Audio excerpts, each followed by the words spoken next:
lot of just incredibly fascinating storylines in this one. What most intrigues you about just the meaning of this game and the remainder of this series? Well, how different do the Warriors look? I mean, we saw a lot of changes in that fourth quarter, and the Rockets, I thought there were some adjustments that they could have made and didn't. But now, not only do they get 2 days to prepare, but they have to face the Warriors have to face the Rockets for a full 48 minutes, and that's a fundamentally different thing. They're doing it on the road, and I think the place to start with all of that is since Andrew Bogut is starting this game, and we can talk about that. They're going to be in a more traditional pick and roll coverage. That changes things, I would say, primarily for Chris Paul, but obviously for James Harden as well. Yeah, I was trying to set you up for, oh man, legacies are on the line. But it wouldn't be us if we didn't jump I mean, they are. immediately into the weeds. But I mean, to me, Steph Curry, he did not have the playoffs that he wanted to. There's a large element of NBA fandom that after 2016 thought that he was not as good as he was hyped up to be. LeBron James was better than him in the NBA Finals. Kyrie Irving might have been too. And Steph Curry, despite a few periods where they've played without Kevin Durant, hasn't played without him in the playoffs yet. And so now Steph Curry has his own team again, but it's almost 3 years later from that fateful 2016.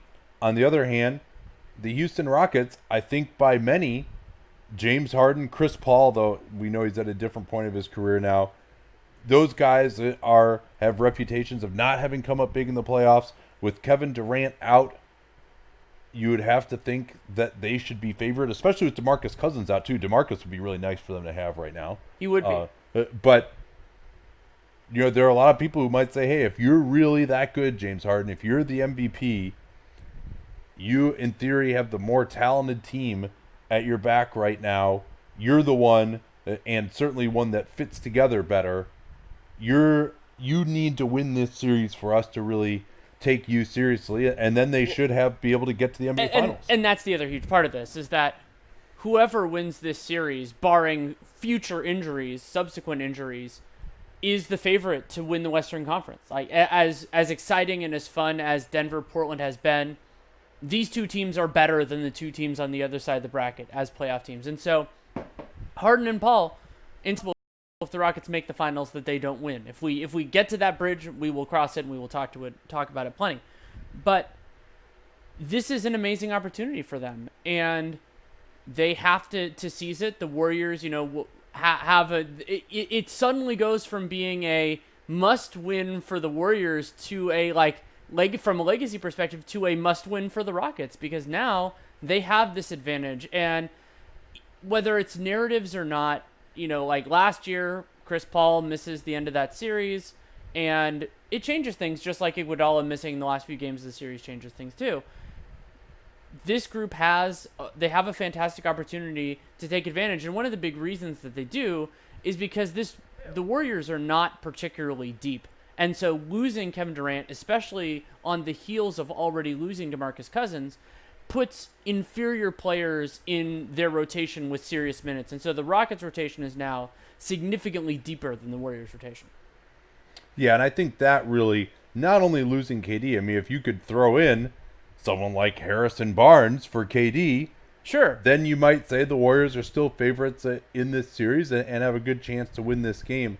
I think, certainly we've seen Houston implode before. This is just like 2017. Team that they're playing against loses their big star in the third quarter. They don't win in a close game 5. Then they come back to game 6. Massive favorites in that game. And completely laid one of the biggest eggs in NBA history in that game 6 in 2017. Chris Paul was not on the team then. Importantly, neither was PJ Tucker. And he's someone who brings a level of toughness and effort to this team where he's not going to just lay down the way they did that night. And his assignments changed dramatically now, and I'm interested to see whether he becomes even more destructive as a help defender. And we're on. Here we go. Andrew Bogut winning the tip. He's done his job for the game.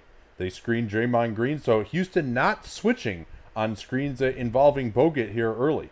Now they do switch it. Bogut, deep post position, throws it out to Green. This is going to be important. His three-pointers cannot get that one to go. Rebound Thompson, and it will stay here as Chris Paul knocked it out of bounds.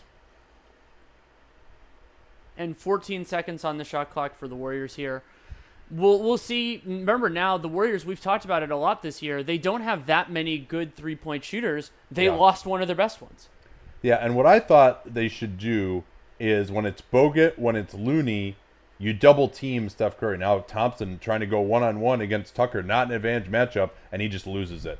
And that's something Jared Dudley talked about in the piece that he and Ethan had a conversation about this series, and said, make Klay Thompson put it on the floor. He likes to put it on the floor. He did, turns it over. Yeah, and they got to move the ball better than that when it's PJ Tucker. So here's the Warriors' first defensive possession. They do not switch this pick and roll. Chris Paul should be able to get going here a lot more against this conventional pick and roll defense. They do switch on the perimeter against Harden. Good help comes from Green, but Draymond Green picks up a very, very bad foul. He's in position there, puts his arms out, and James Harden takes a shot that no sane person would ever take as a normal shot, but he saw Green's arms out, went through him, and he gets the foul. Yeah, and that's knowing the scouting report. These teams are very familiar with one another. We saw going back to that series against San Antonio, the Spurs guys often putting their hands behind their backs or putting them out, just not in a place where James Harden could draw fouls with it. Did they change, like ESPN changed the clock yet? Oh, let me look. Yes. They do this thing where it starts off looking different at the beginning.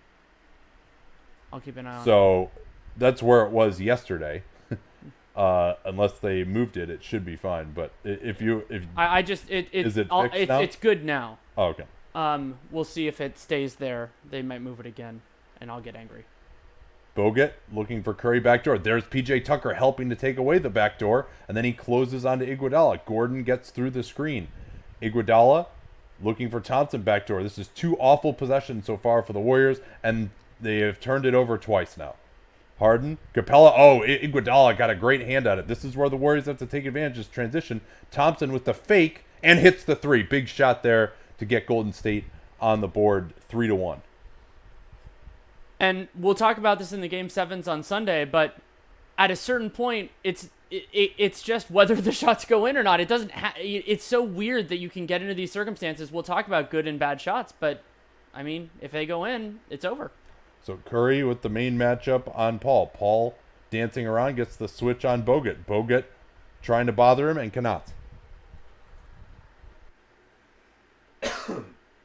And this is the problem here. Chris Paul just falls down. Curry's going to drive right in and blows the layup. Another blown layup for Steph Curry. Just an inexcusable miss there. Tucker trying to fake. Here's Capela going at Bogut and hooks over him for the bucket. And again, Rocket does not feel Bogut's length at all there. Here's Thompson off his own screen. Not there. Harden looking to push in semi-transition, picked up by Iguodala.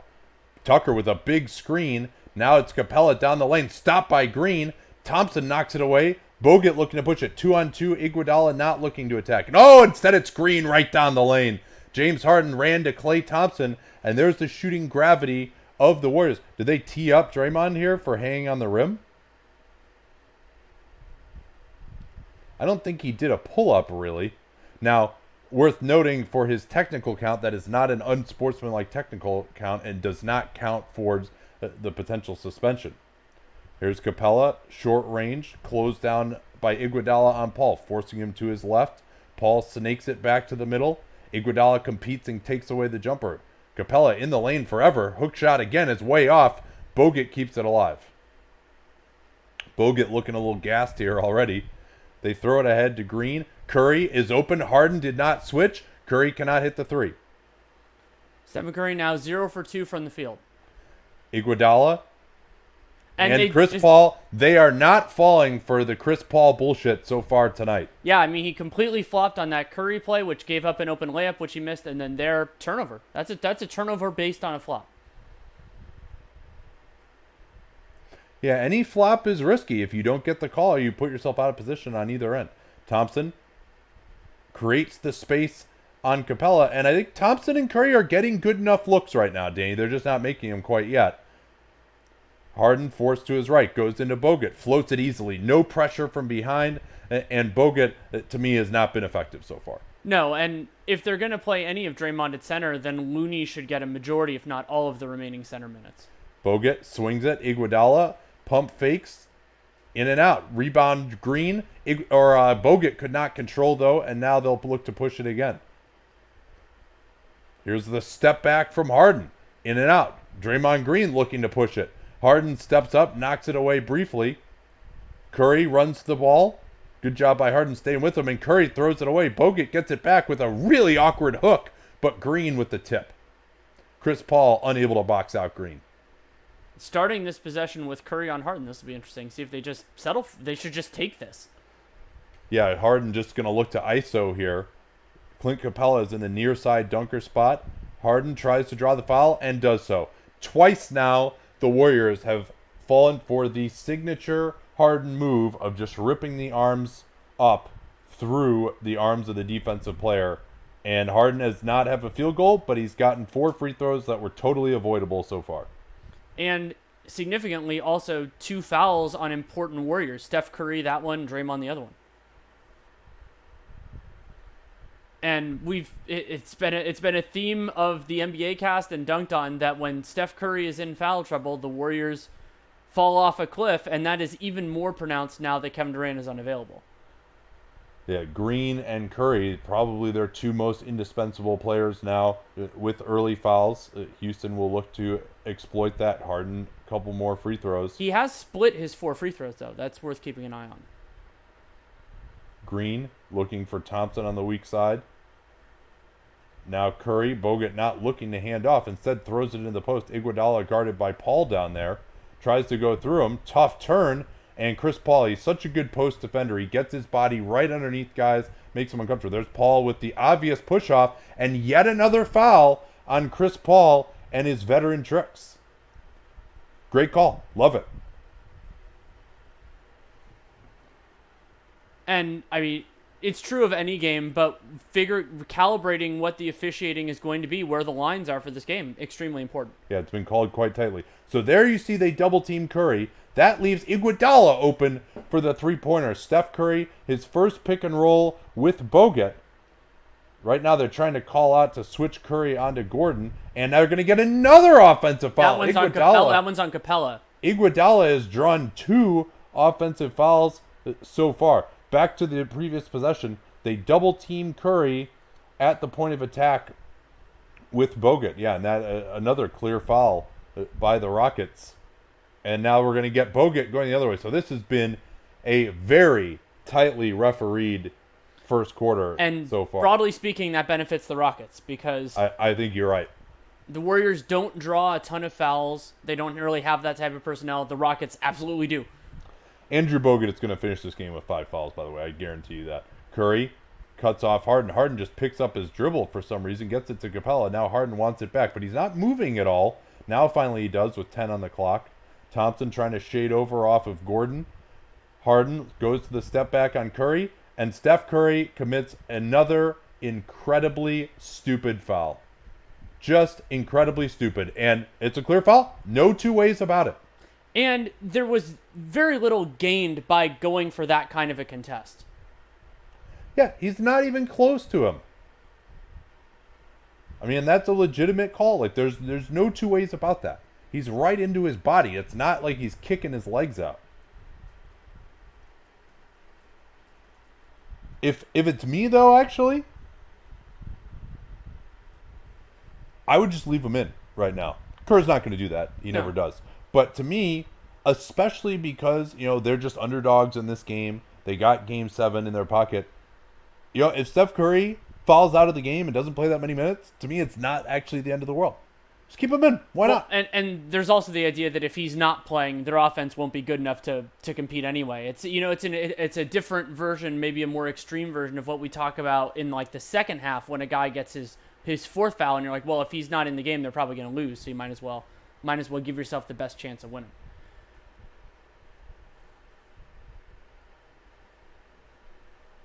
Before we get into questions, which we have some good ones, patreon.com/DuncanLaRue, great way to support this. We are doing a ton of content on the NBA cast right now, and it is not ad-supported, so that's a great way to do it if you want to think of it that way. But also, we make it worth your while in terms of the actual content that we provide. Subscriber-only podcasts, we did one this past week. We'll do another one later this month. And we do salary cap sheets, all that fun stuff.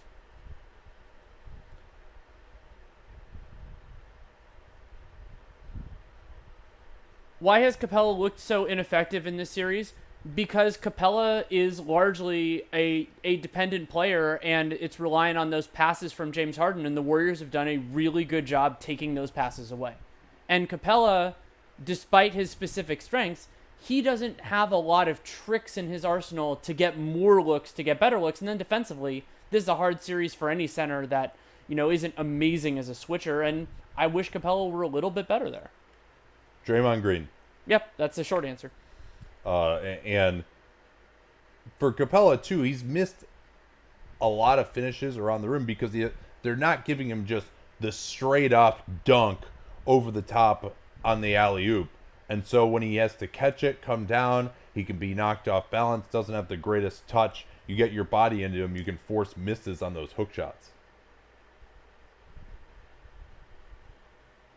So it looks like it was a delay game warning on the Draymond thing. Oh, yeah.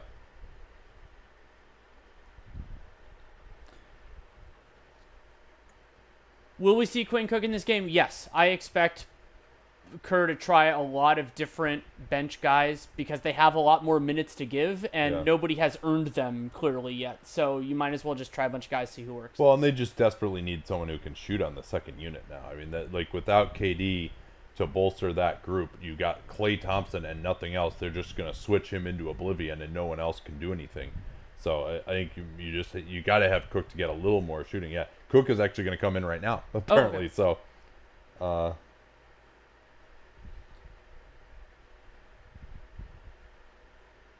Does evidence back up Kerr's style of benching guys with foul trouble? No, not particularly. I mean, generally speaking, what you're doing is you're ensuring an outcome that you're potentially going to avoid if you keep guys in. Now, there are certain circumstances where you use it because the late part of a game is more important, but generally speaking, points scored in the second quarter, points scored in the fourth quarter, they count exactly the same. They don't double or any sort of other gimmick. Yeah, and so this is now 7 free throw attempts that Harden has gotten just due to straight up mistakes from Golden State. And yeah, this is why people don't particularly enjoy watching James Harden, a lot of them. But it is skill. So I mean, he's amazing at doing what he does. He has missed 3 of those 7 free throws. Yeah, that's remarkable for the 88% free throw shooter this season. So now, danger time already for the Warriors with Curry on the bench. 6:30 remaining in the quarter. Here's Thompson I thought he was going to get open on the baseline. Instead, they threw it to the weak side, and the pass was off. I think that was on Iguodala, not just he thought it was going to be a little lower than it was and just didn't secure it. And Harden did well denying Thompson off the switch. Here's Paul. I mean, this is just wide open. Comfort zone. He's going to score that every time. And, I mean, I think they really got to get Looney in here very quickly. A lot of the advantage of Bogut, I think they're worried that they'll have to play someone other than Looney when they go to Tucker at center. Bogut hands off. Thompson, guarded by Capela, tries to create the space, gets past him into the lane. Nice pump fake for the lefty layup, similar to the shot he made with 4 seconds left in Game 5. Now they're getting Cook onto Paul. He goes under on Paul, rescreen. He's got the size advantage. He's going to be able to shoot right over Paul. Bogut with the fake double. Now the snug pick and roll. Paul almost travels. Gordon has to create something out of nothing. Goes for the floater. And it's off. Rebounding Iguodala. Good defensive possession there by the Warriors. I thought Capela kind of ruined it to me by going over to screen. I thought Paul had the advantage on Cook. Here's the screen for Thompson. This is way out there. Oh, baby. Woo-hoo-hoo. Pull up 3 from, what was that, like 29? That is out there. That's from like the A in the Toyota Center logo off the dribble. Now here's Harden. He's got Thompson behind him. Thompson competes and stays with it. Thompson almost picks up the blocking foul. Now Harden steps back. Thompson contests on the side. Cook with the box out.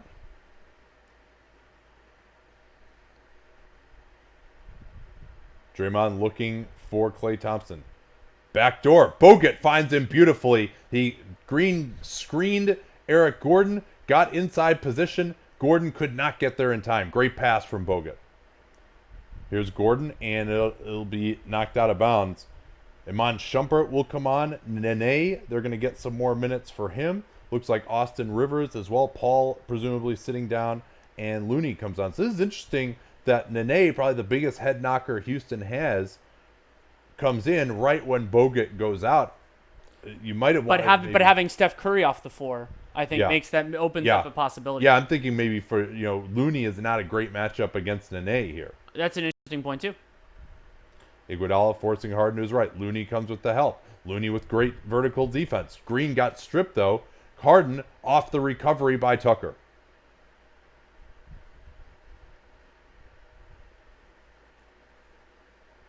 Thompson switched onto by Tucker. He needs to just give this up. And if I'm Draymond Green or someone passing it to Thompson, I don't throw it to him until he's actually open. Cook with his three-pointer, in and out. Looney with the long arm rebound and the double pump finish. Golden State looking good so far here with the 5-point lead. Harden into the lane on Looney. He's got Tucker in the corner. Swing it to Shumpert, back to Harden.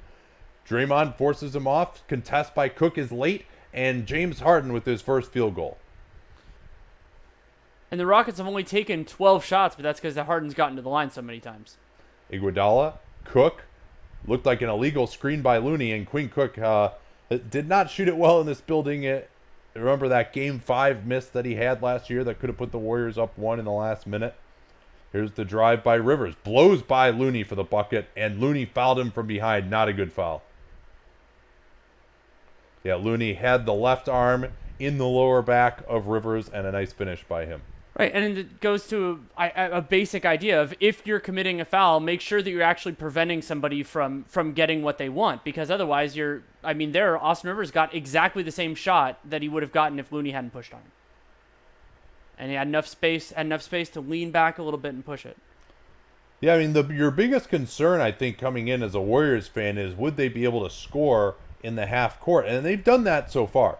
Now, your other biggest concern is when you've got Quinn Cook and Alfonso McKinney on the floor at the same time. And we'll see how that goes, although Houston has gone to their bench as well.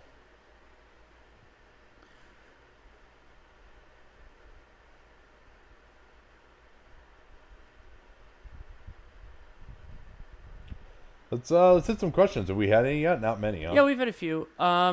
What players have had the best success against Draymond Green in a series over the last 5 years? What was the question? Sorry. Wait, what players have had the best success against Draymond Green in a series over the last 5 years? I mean, LeBron is an easy choice because one of the keys to the 2016 finals was LeBron guarding Draymond in that pick and roll because then he could switch. So LeBron was able to. I mean, and he's an absolute damn monster.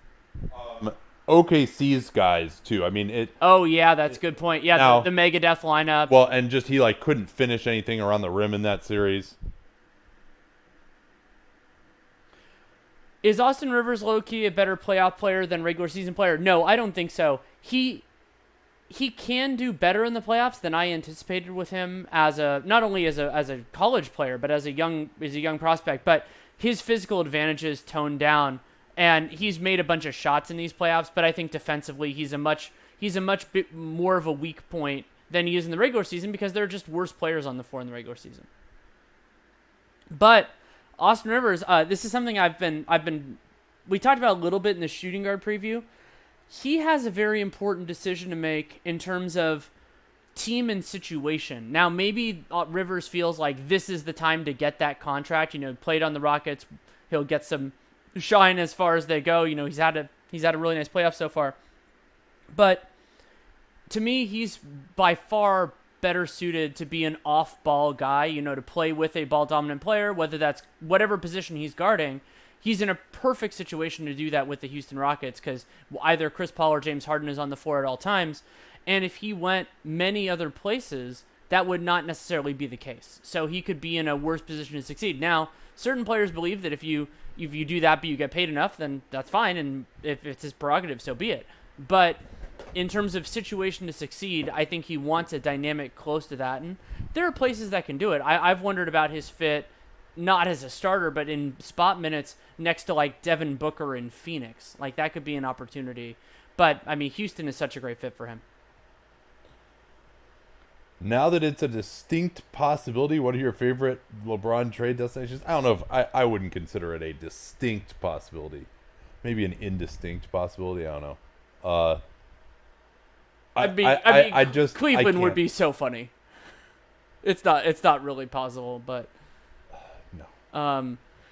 I don't even like we talked. This came up. I think maybe the same person asked the same question last time, but figuring out what the asking price is for LeBron James is bizarre.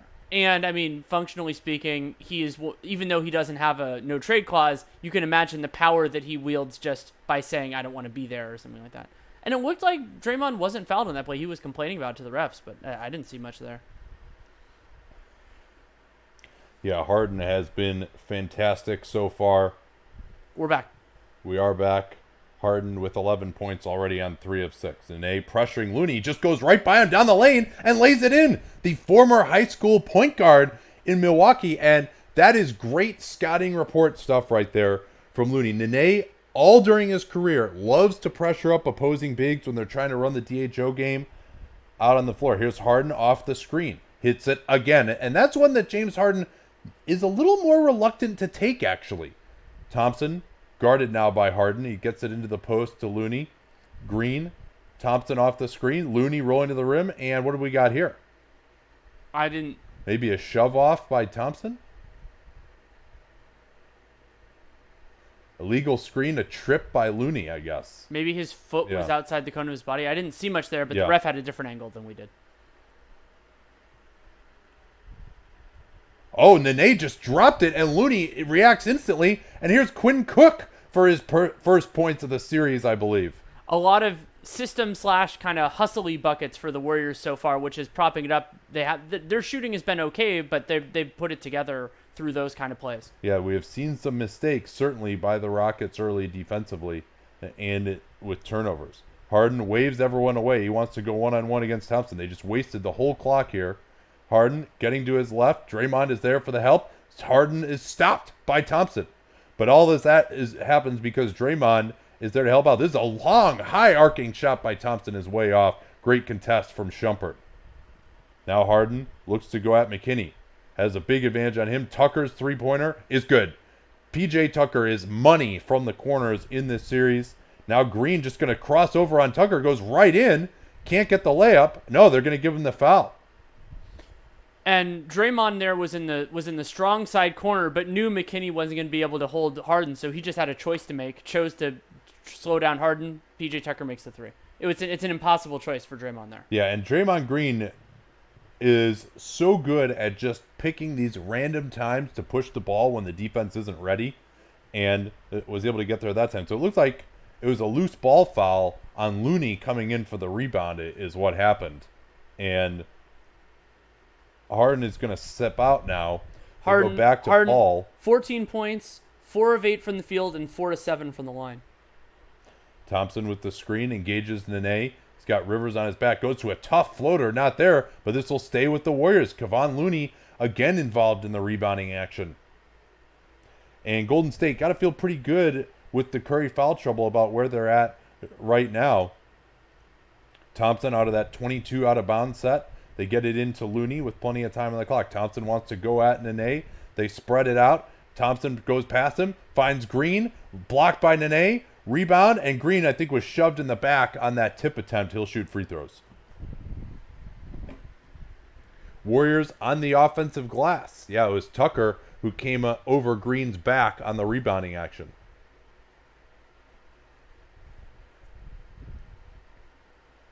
So I like here now, with Paul back in, as Green misses the first free throw, Harden out. This is the time, I think, to have Looney in there. Although Looney has struggled a little bit on the switches against Paul.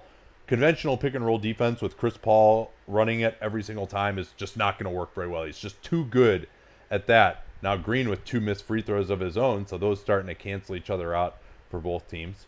Thompson has the matchup on Paul. Rivers looking to drive. Help comes from McKinney, and good verticality. This will go the other way. Rivers got hit in the face, I think, by McKinney. Yeah, that was. I think that should have been a foul on McKinney because he was moving forward, though he was vertical. I think that's a foul. Yeah, that's tough to see. He definitely did not jump and get the typical verticality that you would expect. Here's Cook. They screen for Looney now to try and get Cook in pick and roll. Cook breaks Rivers' ankles. Thompson gets past Shumpert into the lane, jump stop, floats, and scores. What a move by Quinn Cook on Rivers. Paul probably going to run it down here for the 2-for-1. No, he gets into the action pretty early. Thompson competes. Paul just tries to run into Green, and that is yet another complete bullshit play involving Chris Paul, and he's going to get rewarded for it this time, and they're in the bonus. I mean, it's just not basketball. I'd like to see that from a different angle, but it really didn't look like a foul. And remember those Chris Paul got a foul on someone by dribbling as hard as he could directly into the corner. Like, he's not making a basketball play on these plays. It just sucks to watch. Like whether it's a foul or not, we can argue, but we can't argue that it doesn't suck to watch because it does. But something else worth considering here, both Draymond and Stephen Curry, their first fouls, and with Steph his second foul, were totally preventable things on James Harden. If those fouls don't occur, then they aren't in foul trouble. Yeah.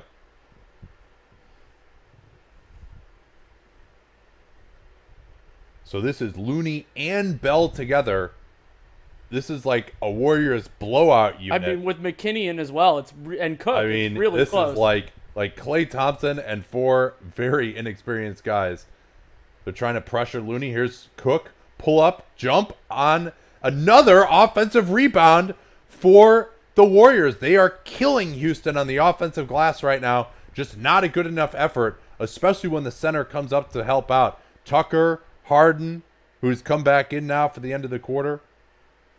They want to involve Jordan Bell. Jordan Bell did not do a good job on Harden in the playoffs last year, but Thompson competes and gets over the screen. Late clock, knocked away. Here's Harden with his three. Not there. Harden's going to recover, though. He shoots it right over Cook. That's way off, though. And 28-27 is your first quarter score. James Harden has exactly half of Houston's points, 14 of 28, on 4 of 10 from the field, 2 of 6 from 3, 4 of 7 from the line, 1 assist, 1 turnover, and turnovers are often a good calibrator for Harden to see how much a team is pressuring him. He's getting into his rhythm here, not only by getting to the free throw line, but not being pressured that much. Not a surprise with this Warriors defense. For the Golden State leading scorer, Klay Thompson, 10 points on 8 shots, 2 of 4 from 3 and 2 of 4 from 2. And an important positive offensively, and I would say overall, Kevon Looney, the Warriors were outscored in his minutes, but I thought he's played reasonably well. Yeah, the offensive glass for Golden State, 31% offensive rebounds, but I think, if I don't have it wrong here, I'm going to pull it up, that they've gotten probably like 10 second chance points at least, I would say. I would guess, yeah, maybe a little less than that, but in that range. Let's see, this box score, I'll have it. 6 second chance points for the Warriors. Would have been 8 if Green had made his 2 free throws.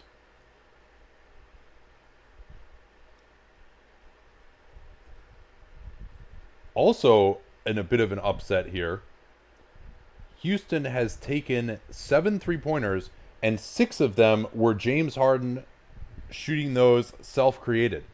So the defense has been better, and Houston not getting a lot of movement so far. You would think they could take advantage with some threes with the Warriors playing a conventional pick-and-roll defense style. Well, and the one that they did get was that P.J. Tucker corner one, which is more in line with what you would expect from the Rockets. Question from R. McIntyre, where does Jeannie Buss rank in the ownership rankings? Not great so far. I mean, certainly bottom 10. Yeah, and if it looks like Pelinka is going to keep having power, the mishandling of the coaching situation, yeah. There is a sort of a parallel here with, in theory, with Dan Gilbert, in that Gilbert had a lot of other flaws, but at least he was willing to spend, and so that made certain areas better. So like there's a group of owners who are not only bad in terms of spending, but also bad in terms of who they get to run their teams. Those are usually the worst of the worst, and then you get into those like they're bad, but at least they spend. That's probably where Genie Bus will end up. Yeah, although they didn't spend enough to get Ty Lue. Correct, and non cap spending, you know, and Yeah. they've had medical team problems, though some of that could be related to who you hire for basketball is in charge of that, not ownership. Yeah. Yeah, and also I think she's lower because Gail Benson is actually looking okay compared to Tom Benson. Benson's done really well. Yeah, I mean, I think the Pelicans will move up significantly in those rankings the next time we do it, and we'll see when that is.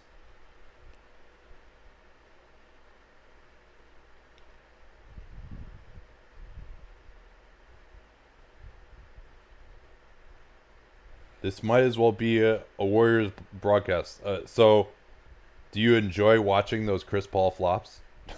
Like, no, it sucks. How is Capela's contract looking in terms of value? His play the series, so it's looking worse than it did at the beginning of the offseason, but I still think he's a solid starting center. He's paid $15 million a year, I believe, so it's fine. It's not the team friendly just like bonanza I thought it was early on though. Yeah. His defense has taken a real step back. By the way, the Houston beat writer tweeted that Chris Paul needs to stop flopping in this game. So, it's I think he lives in Houston. Here's Capela, and that's a great pick and roll play by the Rockets. And a really nice read by Chris Paul there. Yeah, I mean that's a 4-5 pick and roll, or not 4-5 defensively. Here's Curry.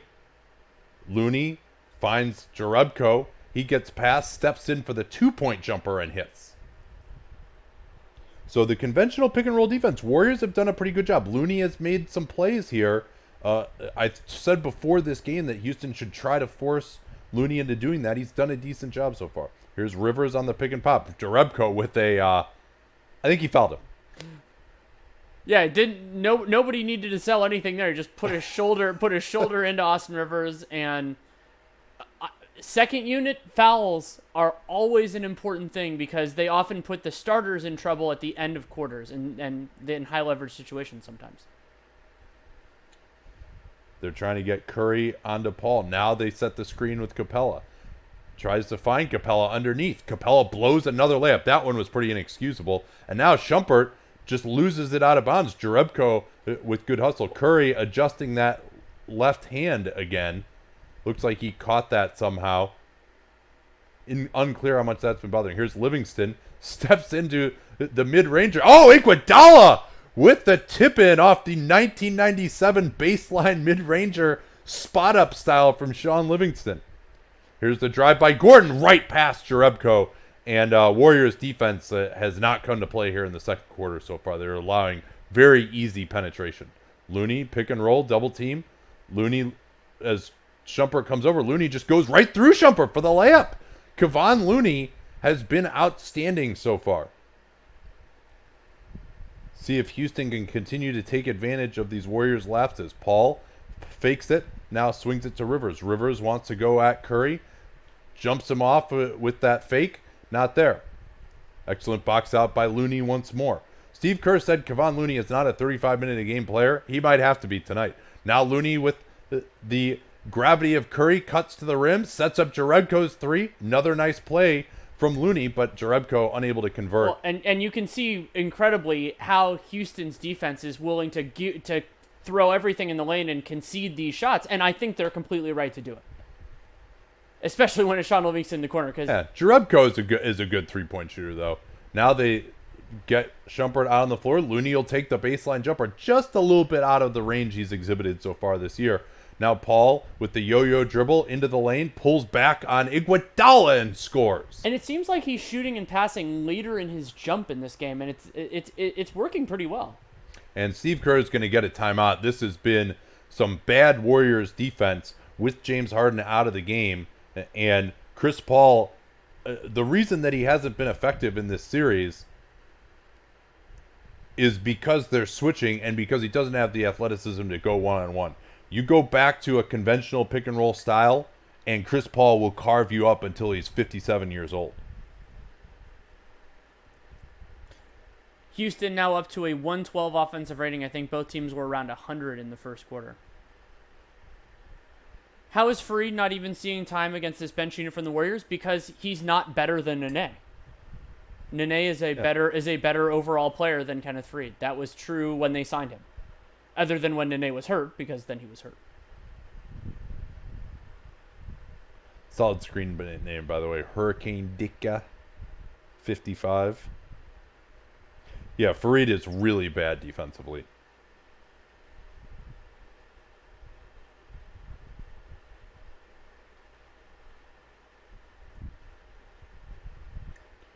Yeah, Kawakami had a tweet that Kerr might need to get Jerebko out of there, and I think he's absolutely correct. Jerebko is just too slow right now defensively. He had that foul on Rivers, then he got blown by in the pick and roll. It just doesn't have the athleticism. Bulls fan here, tell me, how bad do we look in comparison to the Knicks and Lakers? Ask me again on July 6th, and we'll see, because the Bulls, the commitment that they made by getting Otto Porter, I think they committed to a team that isn't very inspiring. But I don't know how much better they could have done in free agency. Like I've actually written a portion of their no, I think I've actually published their offseason preview. Did they have one of the 5 worst records? Who? Bulls. Yeah, I think so. Okay, so I only win 22 games, 21 games. Maybe they did. It's been so long since I've thought about the lottery teams. It's been like a month and a half. Yeah. Oh shit! No, it hasn't. It's been like a month, but it's felt like 2 months. Yeah, Chicago Bulls were 22-60 this season. 7 losses clear of Atlanta for the 4th worst record. One of the ideas that I talked about in the piece, because I wrote part of it already, is that Otto Porter was reasonably better than the guys they were going to probably sign in free agency, and so that kind of makes sense. I still don't like the Levine contract, even if he had a better year than I anticipated. So. Yeah, they don't look great, but I mean, the Lakers are kind of a disaster of an organization right now, too. So they have LeBron, which helps.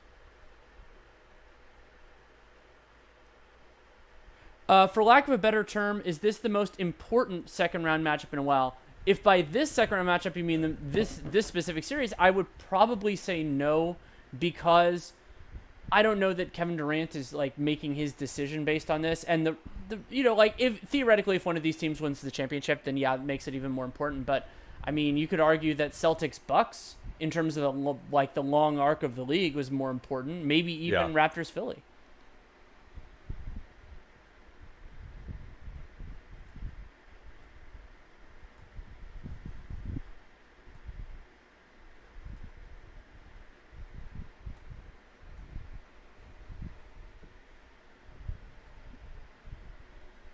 Jordan Bell is now in for Looney. He screens for Curry. Capela switches out on him. Curry looking to attack Capela. Big time help comes, and Capela is going to get called for a little bit of a hold here. If you're Clint Capela in this situation, your only job is to make sure that Steph Curry drives it. You've got a ton of places to help off with Livingston, Bell.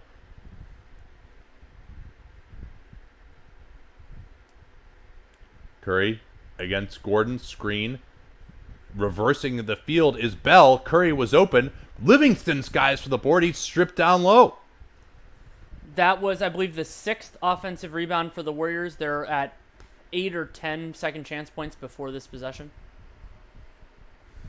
They were at 8, but I think they scored one after that. And Sean Livingston going to the line. I mean, this could be, depending on how this series... I think this is his last year in the NBA. That's my... Yeah, it would seem so. I mean, there's no way the Warriors bring him back at that number.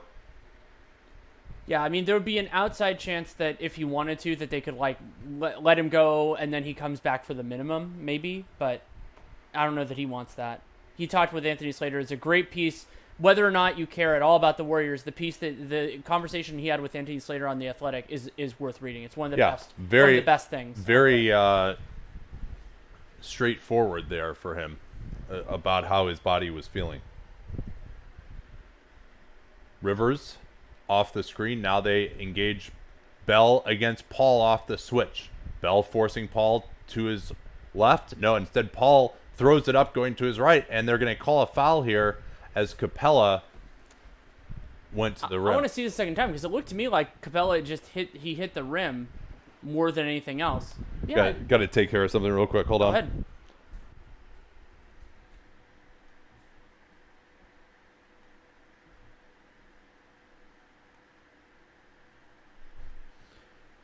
So a handoff from Capela to Harden. Sean Livingston is on him. Livingston's trying to prevent Harden from going to his left, and Harden's going to just dribble straight into a pass. That's the Rockets offense that we've been looking to see. Kick to the corner to Eric Gordon. Drills the three. Rockets now up 5. Curry, they're setting the screen higher on the floor, a couple feet beyond the three-point line. Curry kind of splits the functional double that comes from that. Move it to the other side. Iguodala open 3, turns it down, then decides to take it anyway, and makes it. Andre Iguodala now 2 of 3 from 3, 8 points from the field. Now we have Livingston guarding Chris Paul, but they switched that action, which is interesting. They switched that one, did not switch some of the previous ones. Now they get Jordan Bell on James Harden, something they're looking for. Harden with the step back, misses that, and Capela, that was a really nice rebound attempt for him. Tries to secure it, throws it over his head, and just ends up going to the Warriors. Curry tries a runner and misses because he has been missing a lot inside the arc right now. Rockets getting an open 3 if they want it. PJ Tucker does, takes it, and misses it. But Jerebko cannot secure the rebound. Rockets get a second chance. Eric Gordon, beautiful drive right to the basket, finishes past Jordan Bell. Beyonce and Jay-Z look on in amusement. Stephen Curry drives the basket, reverses and misses another layup because he cannot buy a layup in this series. So now the Rockets are up 4. Chris Paul drives, pulls up with ease. Jordan Bell was trying to prevent the layup, not the pull-up, which is the shot Chris Paul really wanted to take, but the Warriors secured the rebound. Andre Iguodala kicks it to Sean Livingston, throws the little floater touch shot over Clint Capela. 42-40 in favor of the Rockets. I'm doing this like a radio call because that's what I know how to do. PJ Tucker, corner 3, but no Warrior scrambles back for the rebound until Curry eventually gets it, and now they're going back. Rockets recover to him, but then Jonas Jerebko kicks it to Sean Livingston, and this is a tie game. So an important stretch here. The Rockets have had the positional advantage. They've had the talent advantage. Stephen Curry has been the only Warriors star on the floor. Klay Thompson, Draymond Green have missed the entire beginning of the second quarter, and the Warriors have tied the game. So now I still think the Rockets have a material advantage, but the longer this goes and Houston has not built a lead, the more random chance plays into this, and when you are the better team, you don't want random chance playing into it, and that's where the Rockets are. Yeah, and I think their defense does not look great. They are not, despite the fact that there's so many guys that they can help off, they have not been tight enough to me, preventing drives. They are double teaming Curry at the point of attack.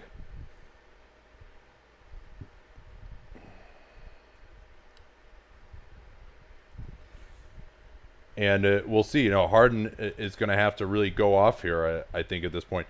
Curry 0 for 3, of course. 0 for 3 from 2-point range. 0 of 5 overall. And a couple of bad missed layups again.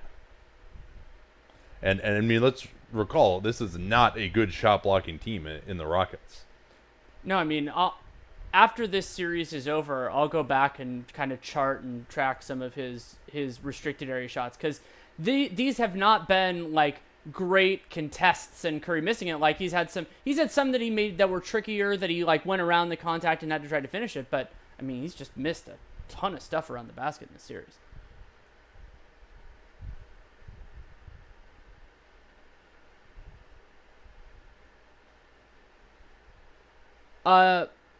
Should the Embiid flagrant have been rescinded, in your opinion? I don't remember the play well enough to... No, I think it was totally reasonable. It was totally unnecessary just to pop a guy in the face like that. And especially now with them already having had a couple. And it's also maybe karmic balancing from the one that was a fringy 1/2 on Jared Allen. I thought that was a flagrant one. But, if you're going to get another fringy one, they balance out a little bit.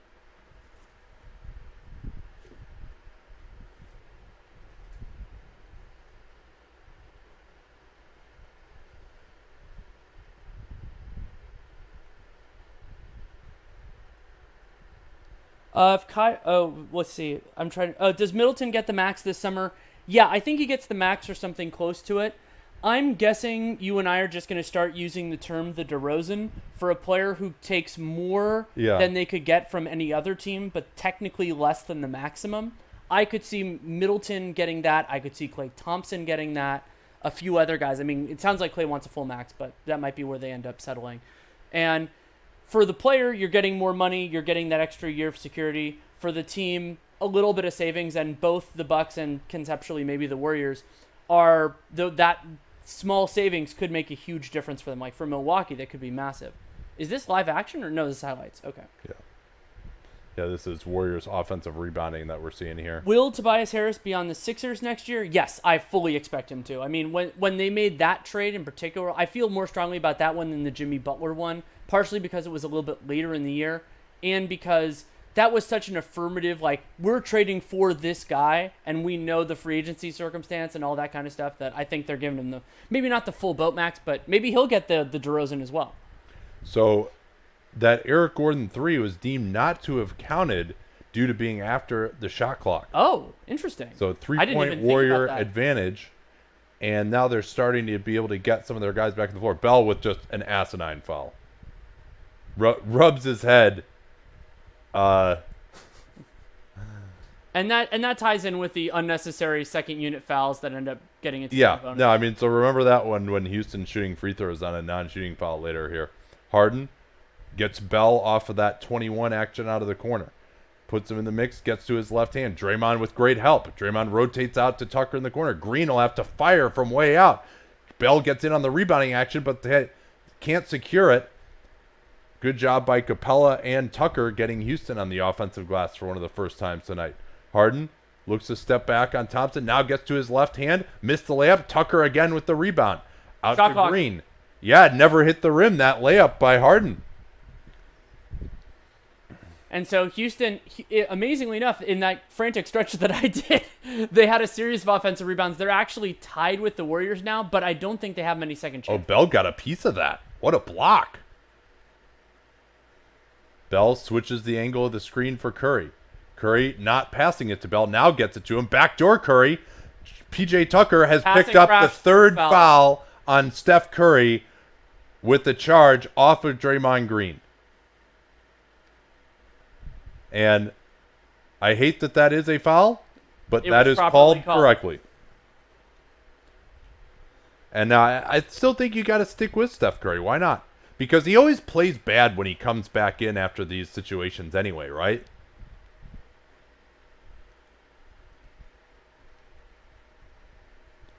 Gordon switched onto by Livingston, forced to his left, out to Gerald Green. Semi-contested three, and he lives on those. And Gerald Green has such good footwork on those type of plays, just getting all the way out to the corner and getting the three off. Green swings it, Thompson's three-pointer, and that all started, as James Harden puts his hand up for not switching out on Thompson, that all started with a very high screen by Bell. The Rockets didn't just switch it, and now Gordon throws it away in the corner. The Rockets didn't just switch it, and that meant that their defense was totally out of balance. They double-teamed Curry, and now I guess Steph Curry is going to go sit down, huh? Steve Kerr has never found a lead too small to mean taking his best player out of the game. Here's Thompson, finds Bell. Bell out to Livingston, not looking to shoot the three. Thompson comes right back out and hits again. There are only two guys in this Warriors team that can shoot. You should damn well make sure that you have a guy on them. Houston's defense hasn't been anywhere close to good enough. This looks like game one of last year's conference finals. Harden goes at Thompson, rejected by Bell. Jordan Bell making plays at the rim. Here's Green. Finds Bell. Alley-oop for Bell in transition, and Golden State leads by 8. Houston looking shell-shocked right now. And Houston's transition defense has been really rough, in addition to some half-court miscues, and that's hurting them as well. Harden snakes the pick and roll. Rivers, Tucker closed down by Cook. Tucker into the lane, blows the layup, but they're going to get Sean Livingston with the foul here. Yeah, it looked like body contact. That was a good call. And Livingston tried to get out of the way, but when he turned his body into PJ Tucker, you're going to pick that foul up every time. That's been a point of education for some time now. for so long that it was a point of emphasis before they changed it to point of education. PJ Tucker, all 3 of his shots have been 3-pointers. I believe all 3 of them have been from the left corner specifically. And now he's getting to the free throw line for what would be his 4th and 5th points of this game. Harden scored 14 in the first quarter, has not scored in the second, though he hasn't been on the floor for the entirety of this. But you think about it, I mean, and he's had, I think, 2 credited assists during this and a couple of them that would potential assists that became missed threes. So we haven't seen Houston go with Tucker at center at all yet, and I think now would be a time for that. Right, and we'll see if that's what they have done once they zoom out. It creates advantage for Houston. It doesn't just have there to it is. counter. Yeah, there it is for Tucker at center, and we'll see now if they can get enough help defense. Here's Thompson feeling it. Not there that time on Harden. Good box out by Gordon underneath on Bell. Here's Green, pulls up for the 3, and that was not very good by his opposite Green, because Gerald Green is going to shoot it the moment he touches it, and Tucker prevents the fast break by knocking it out of bounds, but could not corral it. Yeah, with Gerald Green catching the ball in the corner, you can sell out pretty hard to make sure he just doesn't take the shot, and any other outcome is better than that. They have to tell Jordan Bell where he's supposed to stand to run the play. He gets it in. Double screen coming here for Thompson up top. He gets it. Eric Gordon switches onto him. Thompson is going to try to just create something. Great job bodying by Gordon. Thompson cannot create space, and he's called for the carry. Awesome defense by Eric Gordon. Yeah, and that was a carry. Good call by the referees there. And Eric Gordon using his body to make Klay Thompson have to keep dribbling that. And there aren't enough really creators on the floor for Thompson. Oh, and there's a turnover that we missed because the broadcast didn't show it. Yeah, here's Green pushing it. Thompson's right corner 3 is off. Tipped up by Bell, but he couldn't get it in. Harden retreated for the rebound. Now he's going to go at Thompson. Gets to his right. Good help from Iguodala. Harden gets the foul call. And that was borderline. I'd have to see who initiated. That looked more like an offensive player, in this case Harden, initiating the contact. But Klay's hand could have been the wrong place. I didn't get a good look at it. He kind of had his forearm on his hip a little bit. Maybe we'll see it. Also, if you got to kind of see it from the opposite baseline too, right, to see if Thompson was moving into him or not. But Harden is amazing at putting the ref in the position to have to make the call. That's it, and that is a skill. I know that some people think that it isn't. It absolutely is.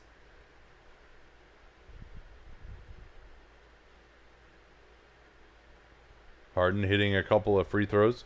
Houston has responded with 4 straight points after they trailed by 8.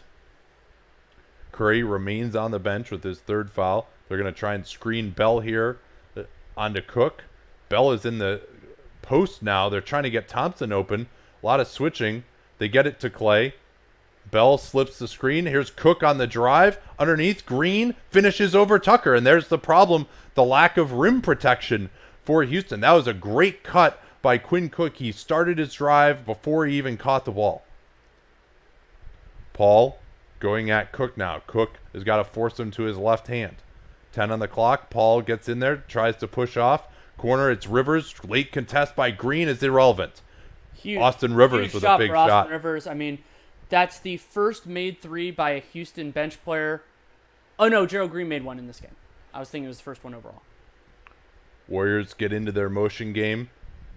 One of the reasons that having Jordan Bell on the floor isn't so good is he doesn't really know the playbook.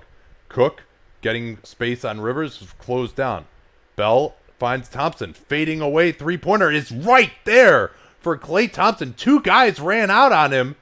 Chris Paul just lost him for some reason. Tucker ran out late off of Green, and he hits it anyway. Here's Harden right back.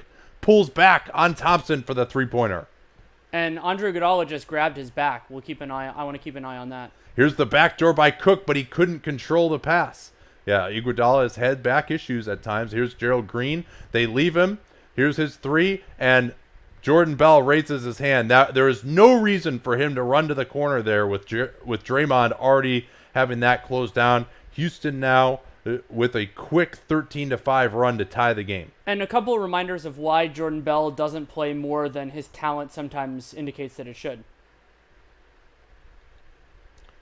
And Chris Paul reserved his fastest effort of the entire game for trying to knock the ball out of Quinn Cook's hands after he had called timeout. Good to see Chris Paul move quickly, though. Yeah.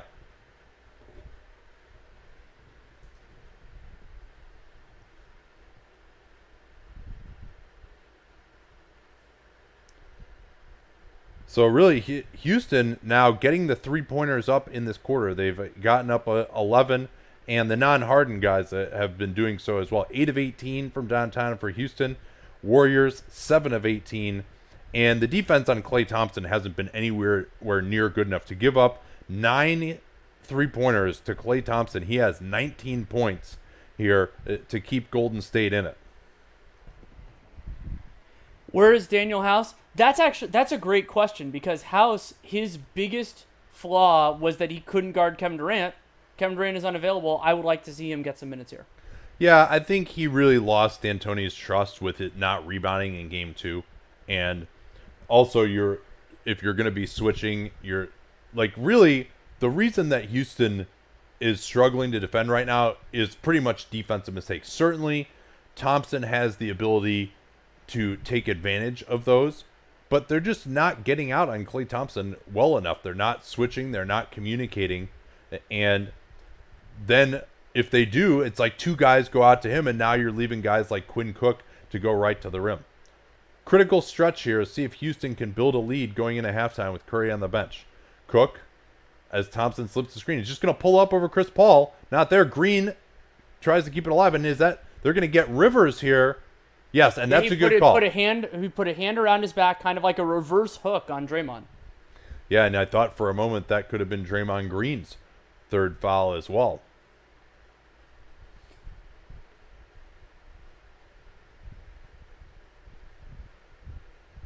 It was a little disjointed. I don't know if you saw him on after Game 5. I saw Doc Rivers in the tunnel, and I was like, "Wait, we already did this." But because Austin's in the series, he's here. Yeah, nice play by Tucker, switching out quickly onto Thompson and getting the strip. Thompson staying with Harden, back behind the back, now swung to Paul. They get Cook onto Paul. He's going to try and attack him one-on-one. Crosses over into the lane. Finds Tucker underneath as Draymond Green got fooled by the cut of P.J. Tucker. Green thought he was headed out to the corner.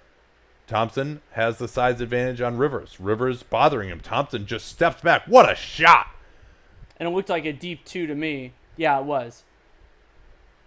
Good call, Marv. Here's Harden. His 3 swims just out as they tried for the 2-for-1. But enough time here probably for Golden State to run it down. Rivers trying to pressure up on Green and just make him waste some energy. Yeah, that's too small a differential. Thompson has the one-on-one now against Harden. Pump fakes him. Goes to his left into the lane. Oh, he traveled. They did not call it. Now there's time for Harden. Gets it ahead to Paul. Did he get it off? Unclear whether he did or not, but it doesn't matter. And it's a tie game. Steph Curry, 0 points, only 12 minutes, 3 fouls. Klay Thompson, 21 points, 8 of 15 from the field, 5 of 9 from downtown. Golden State has taken a mere 4 free throws, and yet they are in this game tied with the Houston Rockets. The Rockets also deserve a ton of blame for some of their turnovers, which have been completely inexplicable. Warriors with 10 turnovers, Houston with 9 right now. And each team has 4 live ball turnovers. And also worth noting, Warriors 4 credited blocks in this game. Rockets only with 1. Jordan Bell provided a couple of that. He also had a few defensive miscues, as one does. But those blocks could end up being important as well. Leading scorer in the game, Klay Thompson. Number 2, James Harden. He had 14 in the first quarter, 5 in the second quarter. Harden is 5 of 15 from the field, 3 of 9 from 3, 6 of 9 from the line. 2 assists, 2 turnovers. His assist numbers would look better if Rockets made a couple open threes. But, I mean, he looked great, looked in a rhythm early on, and then, he had some nice moments in the second quarter, but not quite as much. But that happens. And, I mean, so I'll phrase it this way. The teams have identical 112 offensive ratings so far in this game. Which of those is more surprising to you? Oh, you mean whether Houston is low? I mean, I think it's not shocking to me. I mean, I think there's some things, Andrew Bogut is a good defensive player, even if the conventional pick and roll defense leaves some openings for Paul. KD to me was not a consistent defensive positive in this series, and it's definitely not on the boards. So the fact that the Warriors defense has been okay to me is not a huge surprise. They still have a lot of good defensive players. But to me, I think Houston, if you know that Steph Curry is scoreless, to give up a 112 offensive rating to the Warriors is pretty sad.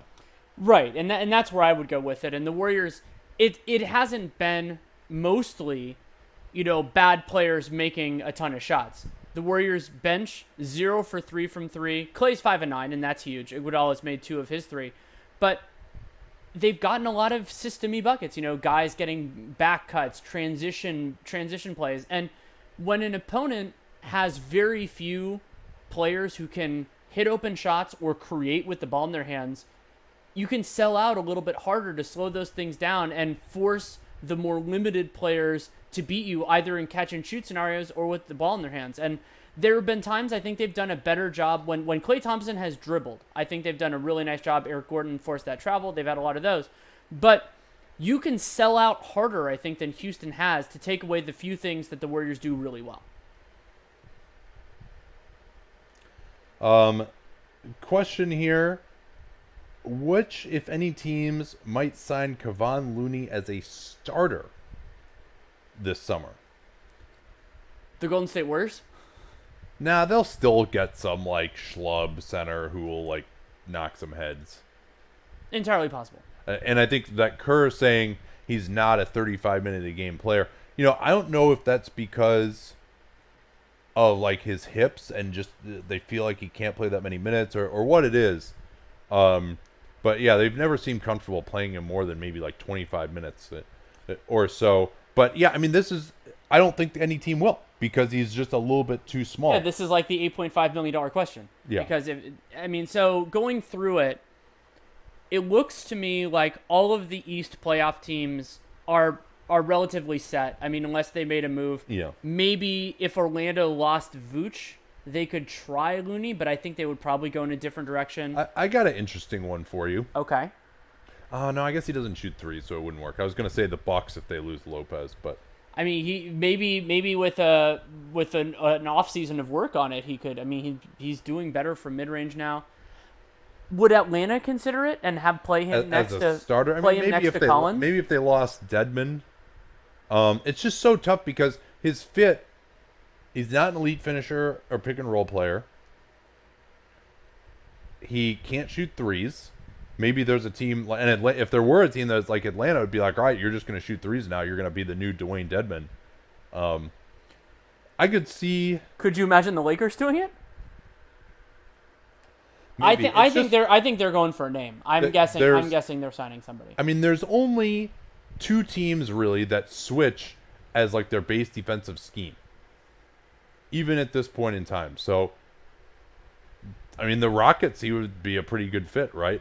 So I have two other. But they got Capela. Other teams that I think are interesting, but it would depend on them, going with a different system. The Pelicans, we don't know what their front court rotation is going to look like. And the Grizzlies, if you played him theoretically with Jaren, I still think that would, I would be so angry that Jaren Jackson is still not playing center. But, I mean, if you're not paying a ton of money for it, they could. I'll catch up here on the shot charts. Houston, only 7 of 9 at the rim, and that's a good percentage. But for the Warriors to force Houston into 11 floaters and only 9 shots at the rim, that's good. I think that's very impressive. And they're 2 for 11 from floater range and 7 of 9 at the rim. Well, and Houston has taken 14 free throws. At least a portion of those free throws were not generated from every single James Harden foul has been outside the paint. Yeah, so then that would be 9 of their 14. PJ Tucker's 2, Chris Paul's 2, and Austin Rivers. Oh no, were Chris Paul's? I can't remember which thing caused this. Anyway, we can move on. Are you done with the rocket shot chart? Yes. Warriors, 12 of 14 in the restricted area, 3 of 11 from floater range, 2 of 7 from mid range. So that means on 2s outside of the restricted area, they are 5 of 18. And then the Warriors, 7 of 18 from 3, 39%, totally fine. They've made 1 fewer and attempted 2 fewer than the Rockets. Oh, somebody said, what about the Kings? Yeah, maybe. Maybe. Yeah. To me, their personnel doesn't really suit a switching system because, I mean, they're playing, it looks like they're playing small. I don't like Fox and that. Like, that's not Fox's strength as a defender. So, maybe. I mean, Vlade, I'm not sure exactly what Vlade is, like what his thesis at center is, but it seems like he likes to go bigger. Yeah, apparently the only way you can see Steph Curry on a basketball court right now is in this ad for his Facebook Watch show. I continue to think that Facebook Watch is an actual watch made by Facebook. And maybe the show airs on that. I'm not sure. Curry aside, has Kerr been careful enough with his starters' minutes? Yeah, I would say so. I mean, so Thompson at 19, Iguodala and Green at 18. Yeah, 18's a fair amount for Andre. You mentioned he was grabbing at his back too. Yeah, so. and also worth noting that all of those guys, especially Draymond and Klay, playing them 18 or 19, you could expect that if it's close, they'll play a lot more in the second half. Yeah. That he'll because they came in about the 6-minute mark, they could come in at the 8 or 9-minute mark if it's if it's in the offing. If it's not, then you can rest them more. Yeah. And that's also a huge swing part of this game for Houston. If they can come out with a strong third quarter, then they can rest their guys a little bit going into Game 7. Well, we know Steph Curry isn't going to play more than 36 minutes. I'm not entirely sure he's going to play more than like 24. So we'll see. Yeah, we'll see whether he. What's your over/under for when he picks up his fourth? I mean, to me at this point, though, 7 minutes. Yeah, I think to 7 me, minutes remaining and not in the third. Yeah. To me, though, you got to just let him play through it in the second half. It's like you can steal this game on the road and use an underdog strategy. Try to see if because he's going to be useless to you if he's not out there and actually getting in a rhythm anyway. Oh, somebody said, what about Looney on the Raptors? That'd be interesting. Yeah, maybe if Gasol left. Right. But he's not going to start over Serge Ibaka. The question was, I mean, there's a ton of teams that could use him, but you're just not going to pay more than $5 million a year for a backup center, especially a backup center who, can't really guard the biggest centers in the post. If he's got to guard Karl Anthony Towns or Embiid or Jokic, he's not going to be able to do that. Oh, man, the lottery, it's only 4 days away? 4 days away. Yeah, and we'll see. We don't know physically where we will be for it because we might be here, we might be in Oakland. We'll see. If Jimmy leaves and Tobias stays, what other type of player would you sign to fill that void? Well, much depends on whether Redick would return. But ideally a low usage player. Yeah. I mean, someone who can really space the floor because Jimmy Butler, for all of his gifts, and they do need someone who can run pick and roll. But Harris can do that enough. I think Simmons might be able to do it more than they give him a chance to. But you need someone who's low usage space. I mean, the ideal guy would be a Robert Covington type. Or Klay Thompson, but he's probably not going to be available. Yes. Danny Green would be a great fit. Yeah, it's been very interesting to hear the shots across the bow of the Warriors, followed by Klay saying, "I'm really happy here," which is basically just like, you better give us the max. You better give us the max. Don't fuck around. I'd be very interested to see whether the Warriors fuck around or not. Because 5 years for him at the max, and for them, God forbid that he makes an All-NBA team, but 5 years at the max for him, that's going to be pretty ugly towards the end, you would think. I would guess that ownership, management, however you want to define it, will be very cognizant of how far his contract runs beyond Steph Curry's, because then those are years that you don't really have much mobility. Now, I fully expect Steph Curry to re-sign with the Warriors after that, but it might be at a lower value or whatever. We don't know what the hell his game's going to look like in 3 years. What do we do at halftime when covering a game live? Usually I'll go down to the media room. They got some snacks there, grab some peanuts, shoot the shit with whoever is down there. I watch Red Panda if Red Panda's there. Yeah, I never watch the halftime show. Read Twitter sometimes. Get some more water. Sometimes for me, that's a good time to do some of my writing. I do the report cards for The Athletic, so a lot of times that's more actually. Some people were surprised by this when I explained my writing process. During the game, I focus a lot of my writing on bench players because, for starters, they're presumably going to close the game, and so the narrative of their story is a lot less written at halftime and the end of the third quarter. Whereas, like Andrew Bogut or Alfonso McKinney, those guys, you can get a much clearer sense of what their game looked like, and you're not like I'm oftentimes just doing anecdotes that become folded into it. So that's something I work on, depending on the game and my feel and my fatigue level. Is Jacob Evans alive? Yes, but he is not good enough to play NBA basketball. Yes. Can I get dunked on bed sheets? Yeah, I don't think we have a bed sheet sponsor that is active at the moment. Yeah, it used to be Boll and Branch, but that was like a year ago. Well, so I think what they mean is with our like logo on it and stuff. I think that's what they mean. And the answer to that is no as of now. Oh, well. I don't. If anybody knows of a place that does, like merchandising that is on, like, I don't know if it's like made to order or what the equivalent would be. I mean, I don't know. I don't know how that stuff always works. What is the current status of Boogie? Does he have hopes for next season? Could the Warriors get him back for a cheap deal since he's hurt?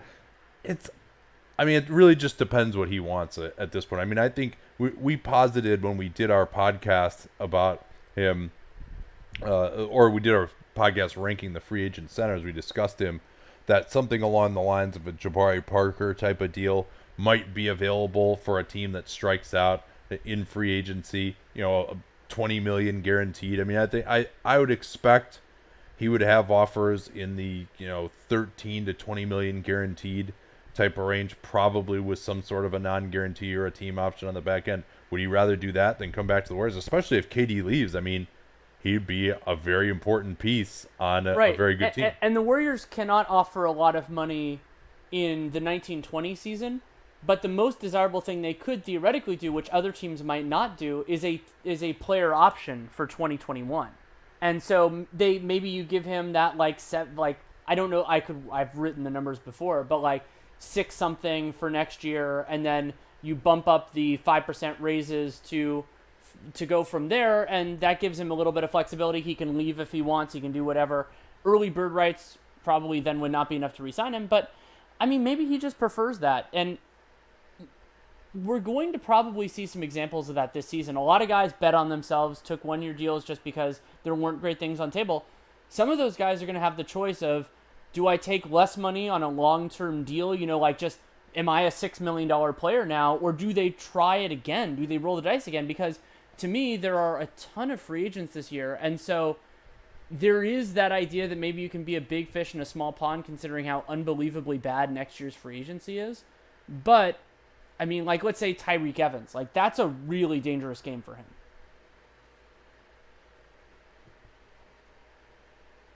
All right, we're not back. I just happened to look up. You just saw basketball and were excited. Yeah.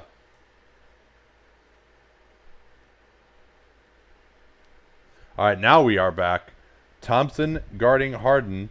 Iguodala has Paul. Interesting that's the matchups right now. They switch Iguodala onto Harden. Alley-oop, and that was a nice set play. D'Antoni still has some really nice ATOs when they actually get a chance to run stuff, that they took advantage of Bogut stepping out. Now it's Curry, gets Tucker switched onto him. Thompson switched onto on the weak side by Capela. Bogut looking for someone off the split cut action. Thompson's going to have to go one-on-one against Harden. Gets by him to the right, into the lane. Back out Green, swings at Iguodala, loads up the left corner. 3, and Iguodala is 3 of 4 from downtown. Warriors lead by 1. And I thought that was a better contest by Harden. He actually got out there, which is a plus. Yeah. Now they're trying to go right at Steph Curry, of course. Here's the swing to Gordon. His three-pointer is good. Houston back up 2.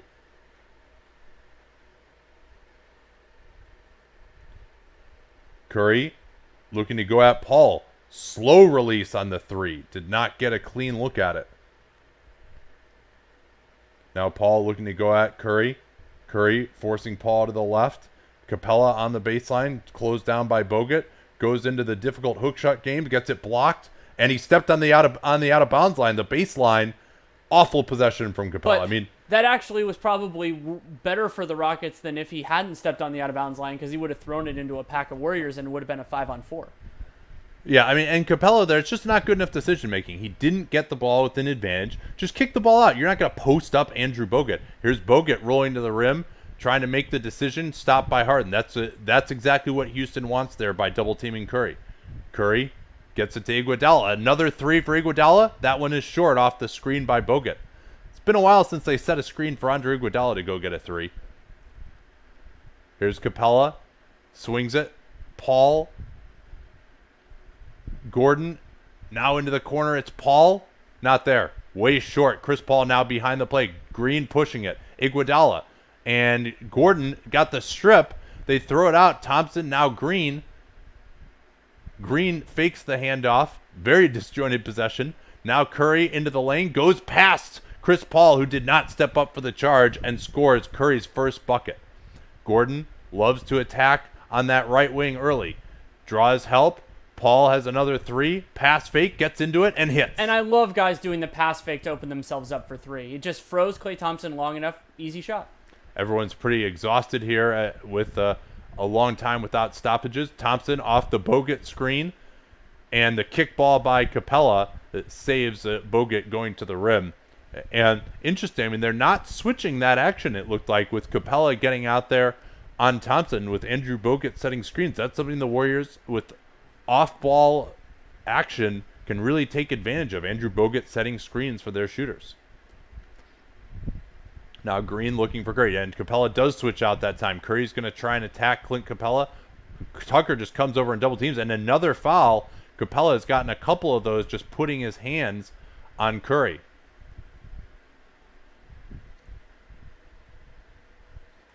I'm trying to see if that was Capela's second or third foul. I think that was his second.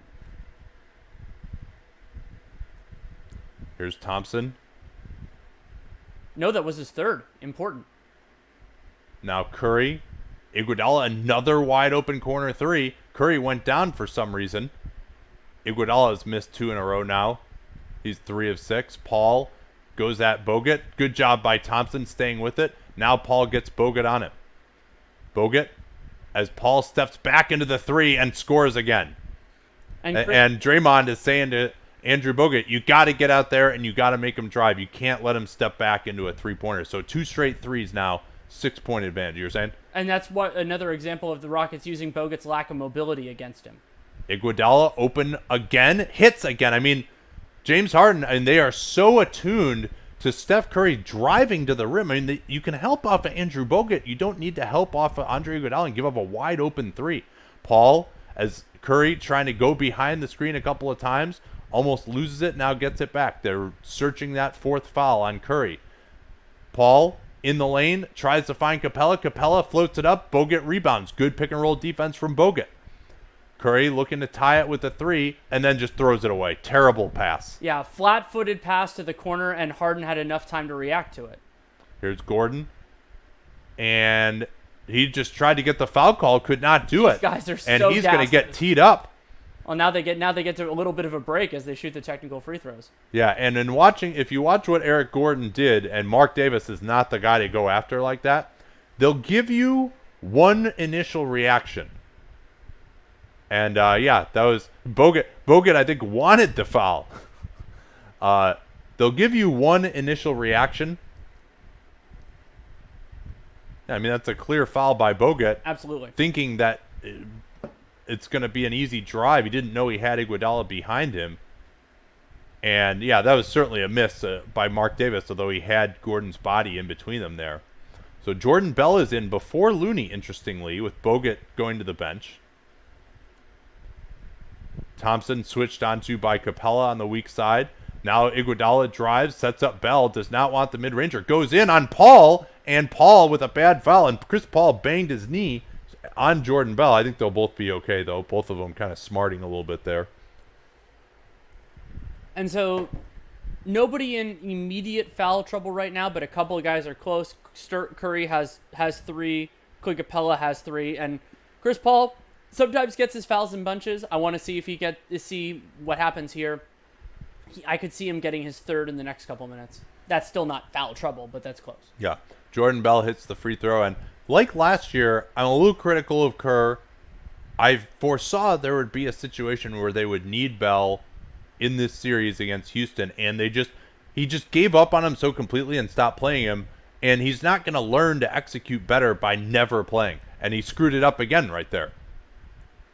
On that Spain pick and roll, Draymond switching out onto Harden. Draymond trying to bother Harden. Harden went to the step back, wasn't open. Gordon with a deep 3. Good box out by Curry on Tucker that time.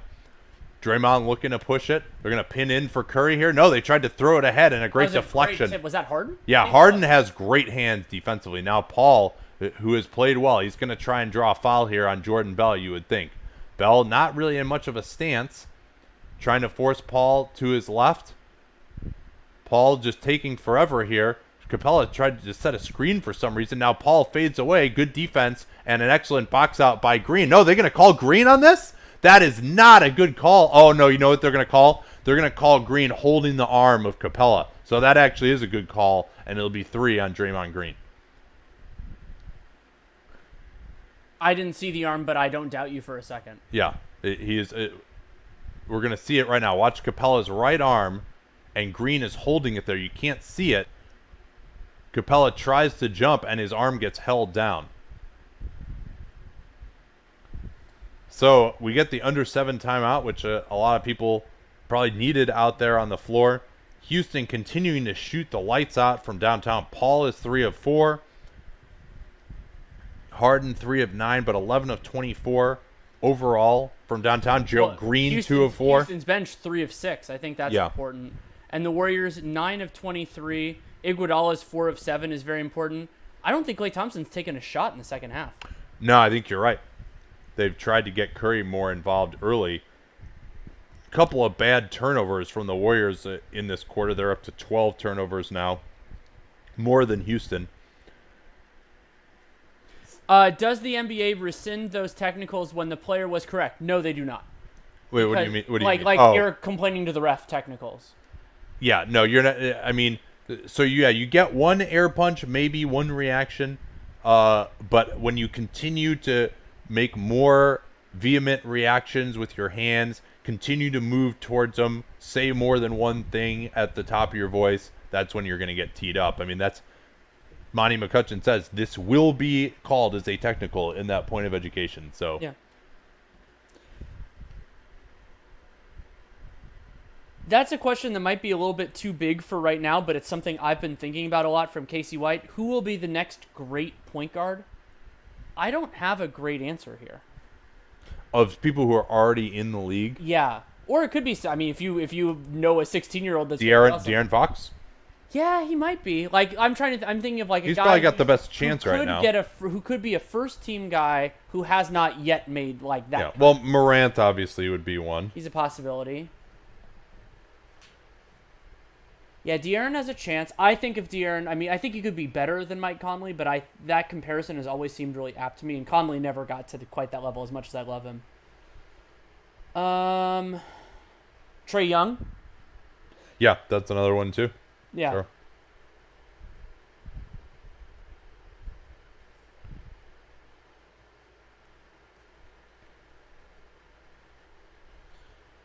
Which team has the better bench? The Rockets do, absolutely, right now. Before the injuries, I would probably still say the Rockets because they have more guys that I trust, but it was a much closer call then.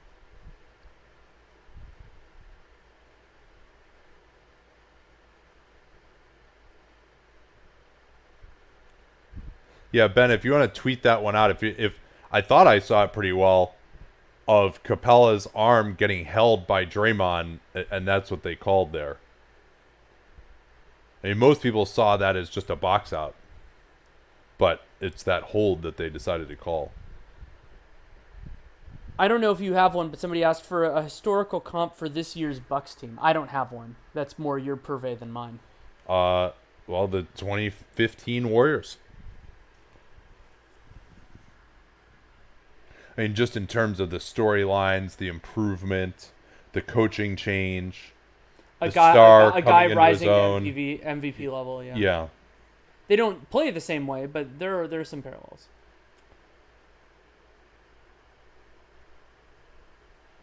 Capela trying to get it to Harden out of that 21 action. Harden shut down. They throw it to the corner to Tucker, and he hits. Houston shooting incredibly well from downtown, and Jordan Bell got taken advantage of there with the screen from Harden. Thompson tried to get out there off of Harden to contest Tucker, but could not do it. Here's Iguodala. They screen for Curry. Now the backdoor. Great play by Harden to knock it away, and he saves it in the corner. James Harden has had 3 steals here in this third quarter. You don't want to go after Harden when he's fresh. Let him run up and down for a couple of possessions. Now he gets great separation on the step back and huge exchange there. 6-0 run for Houston in just 2 possessions.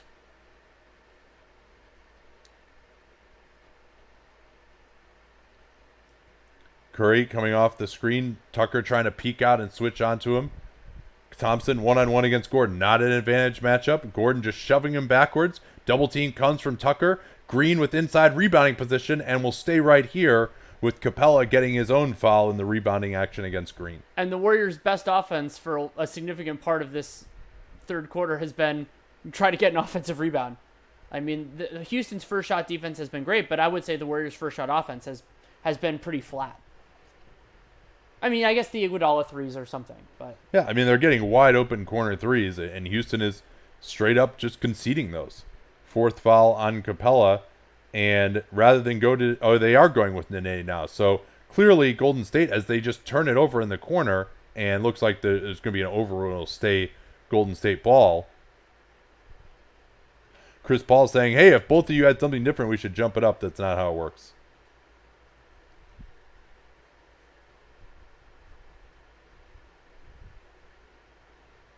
Yeah, looks like that was off of Curry. I think the sideline official is saying that Paul was out of bounds there. 14 on the clock, and the 6-0 run by the Rockets is huge. So really, the Warriors need to get Curry switched onto Nene, and now they've got it. Tucker shading way over to help. Curry trying to step back on Nene, does a good job. Curry has to throw it up. Looney recovers and beats the shot clock, I believe, with another stick back. The offensive rebound offense strikes again. Great D by Nene goes awry there.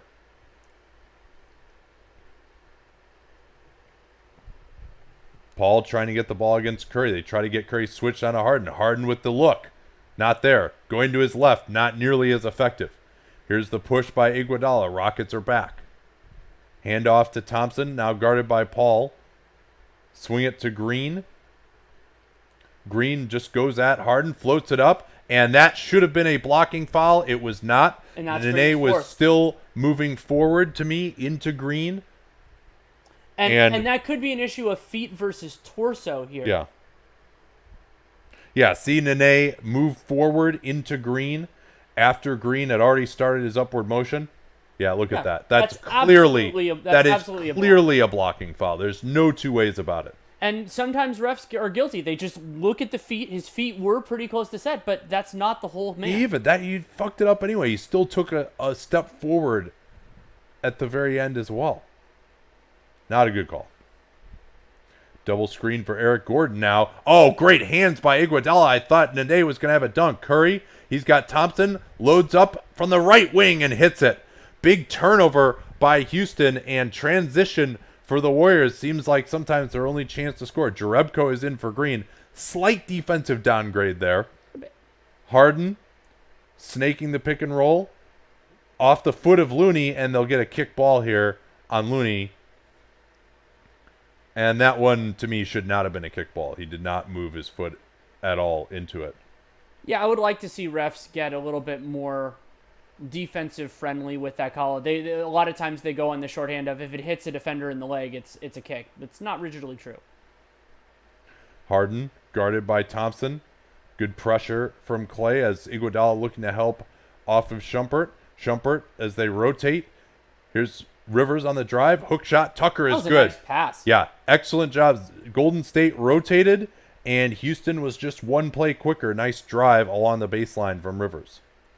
They get the switch of Nene onto Curry. Now they come in double team. Curry into the lane, floater, in and out and back in again. And that was kind of like a slow motion, like not a switch and recovery there by Austin Rivers and Nene. I think we'll see that more often.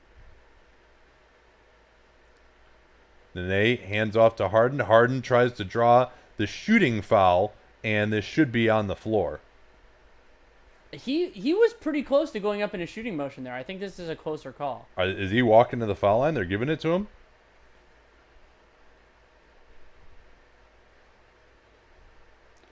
I think the illegal contact happens first here. Yeah, the contact happened before he starts his motion. This should not be a 3-shot foul. But another mistake by Golden State, and another mistake by Harden. That's 4 now in the game. And there's an example of just what Harden could be if he actually moved hard off the ball more often, where he causes so many problems in isolation already. Wow, another missed free throw from James Harden. I'm very surprised that was called as a shooting foul, though, because they've been giving the benefit of the doubt to that being a non-shooting foul, and I thought that one was close enough. They usually just go in that direction of it being non-shooting. Harden finally hits one. Yeah, so I mean, a 1-point possession, that's not as effective for the Rockets as you would think. I mean, we've talked about 3-shot fouls being like the worst thing in basketball for a team to give up. Harden is only 3 of 6 on his 3-shot fouls. Nene, they double team. Looney out on the floor, not really going to be effective there. He needs to get it back to a guard. They double team Thompson. Looney into the lane, going at Tucker, aggressive. Harden with the block shot, and I think they're going to get Harden on the elbow of Looney on this one. So Kevon Looney making plays like he's back in high school in Milwaukee right now off the dribble. And I like Houston's strategy, though, of double teaming Steph Curry off the pick and roll and making Kevon Looney make a play from 30 feet out, but he's doing it. Yeah, I mean, absolutely. Especially with Draymond Green out of the game. You can force any other Warrior to be a playmaker. And Iguodala's out now, too. So you think about the defensive intelligence that is absent from the Warriors right now in their rotation. This is Curry, Thompson, McKinney, Jerebko, Looney. Yeah, as well as Looney has played, he's actually -3, but he's got 12 points on 5 of 6. And 3 offensive rebounds for Kevon Looney. Harden goes off 3 screens. They trap him in the corner. Good job by Jerebko. Now Tucker has to make a play. Rivers with the pass fake. Stepping back, does not want the 3. McKinney tries to avoid the foul. Rivers floats it way up in the air. That was like that Blake Griffin making fun of him floater. Curry, in and out dribble on Rivers. What did he just do? Why did he throw the ball into the corner for no reason? And that was utterly inexplicable. That was bizarre. Did he think he was like going to get a foul call or something? I think he went up trying to draw a foul, and then but he didn't even like realize there was no one there and try to throw it anywhere else. He just threw it to nowhere. We're watching it again. Yeah, I mean, so I guess he thought that Nene was coming out there to foul him or something. I really don't understand. How is this game tied? I really just don't understand it at all. Yeah, and so now only 15 minutes left in the game. I mean, I still think the Rockets have a significant advantage here, but the longer it stays close, the longer random chance can take over.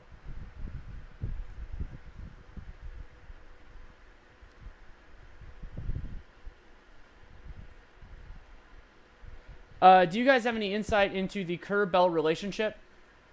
I don't have any intel, but when you watch Jordan Bell play, he gives you a lot of reminders of why he drives coaches crazy. Because even though he is I would say he has basketball intelligence, it doesn't seem like he takes the time to learn everything that they're doing.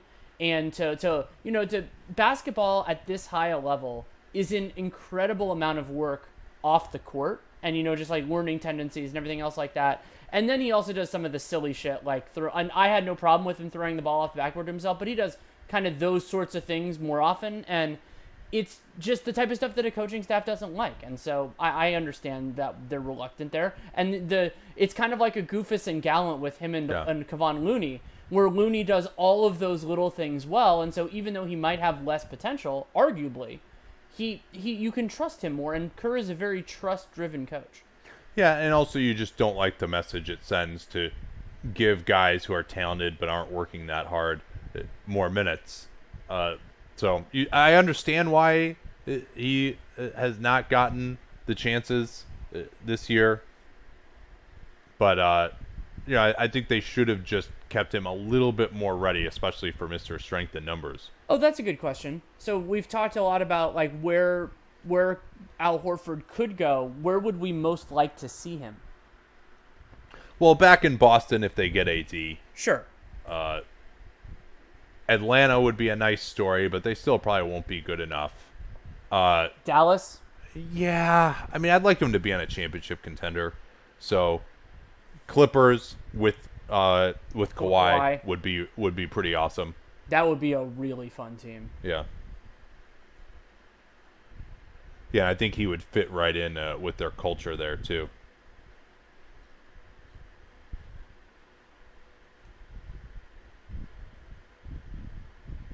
Do we agree with House not getting any run for Houston? No, I thought they should give him a try.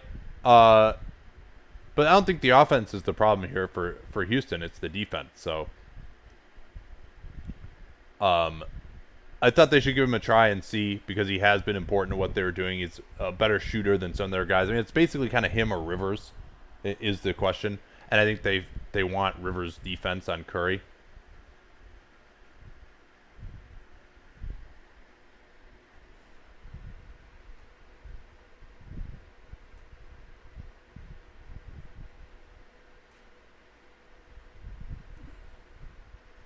All right, we're back here. The Rockets should be up 20. I think they should be up. I mean, they have a big advantage in this game. Well, should be, but they haven't executed defensively. Correct. Cook getting through the screen nicely. He will at least compete defensively. Gets onto the back of Paul. Now Paul creates that space for the fadeaway mid-ranger against Kevon Looney. Conventional pick-and-roll defense again there for the Warriors. Chris Paul, 19 points, 7 of 11 from the field, 4 assists, 2 turnovers. They double-team Curry against the sideline. Keeps his dribble alive. Looney. Now Jerebko into the corner to Cook. No advantage gain there. Curry out in the corner. Quick release. Oh, yes. Steph Curry, his first three-pointer. And a 1-point Golden State advantage. They defended it pretty well, but Steph just shot it right over him. Conventional pick-and-roll defense. Again, they get the late switch. McKinney switching on to Nene under the rim. Paul trying to attack Looney. Curry at the nail and help position. Gerald Green drives on Curry into the lane against Jerebko. Jerebko has good verticality, and now a foul is going to be called, I think, in the rebounding action on Jonas Jerebko. And goes along with something I brought up earlier in the game. Everything for Gerald Green is better than having him shoot a catch-and-shoot three. Just make him put it on the floor. Rockets will inbound off the non-shooting foul.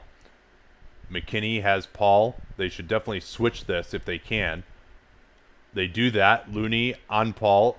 Paul missed Nene going to the rim. Goes for the three. Curry tries to keep the rebound alive. Can't. Green's three is not there. McKinney goes down. And Nene knocks some heads and gets the offensive rebound to give Houston the 1-point lead. So now it's Shump guarding Curry in the base alignment. Yeah, they are double teaming way out on the floor. Curry gets by 2 guys. He's going to take the three. In and out, Jerebko off the 1-foot rebound, and Tucker takes it away. Now a mad scramble. PJ Tucker there. And now they've got Green on the left, Paul into the lane, and somehow curls home the layup. That was a big exchange there. Curry had a wide open three.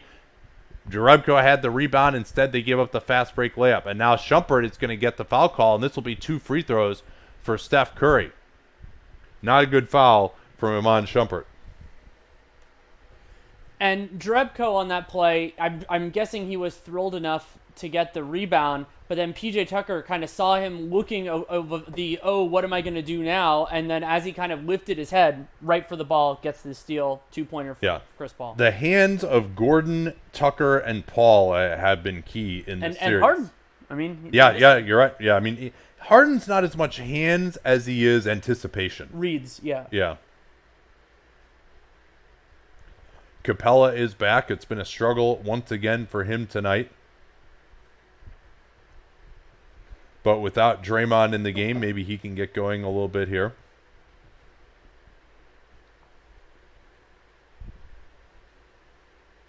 Curry looking for his 10th point of the quarter at the foul line. Golden State within one, 59.2 left. A little early for the 2-for-1 here with Houston. They probably just go when you go. Iguodala is back. Looney onto Paul. Paul wants to get to the right hand again. Looney is on his back now. Paul goes through two guys. Finds Capela underneath. A little bit of an overhelp there to me from Alfonso McKinney. Curry's going to pull for the 2-for-1 here if he has to. You would imagine so. He gets it right back. Looney to the rim. He's got Jerebko. Jerebko passes up the three. That was terrible. He should have done the pass fake to the corner. He would have been wide open. Now Looney on the drive. McKinney, he goes into the lane. Jerebko finally takes the three-pointer. Not there. And by taking so long, they lose the 2-for-1. Yeah, if Jerebko just takes that first three, they get the 2-for-1. Rockets by 3, looking to add to that lead. Chris Paul going to go at Looney again. Same action they ran last time. McKinney coming over, and McKinney gives up yet another dunk. And just the difference between Alfonso McKinney, who has no idea what he's doing back there. And I like the sub, too, by the Rockets going back to Capela, knowing the Warriors are, well, it wasn't conventional pick-and-roll defense, but that they're going to give up penetration to Chris Paul and a couple of dunks for Clint Capela at the expense of Alfonso McKinney as a help defender.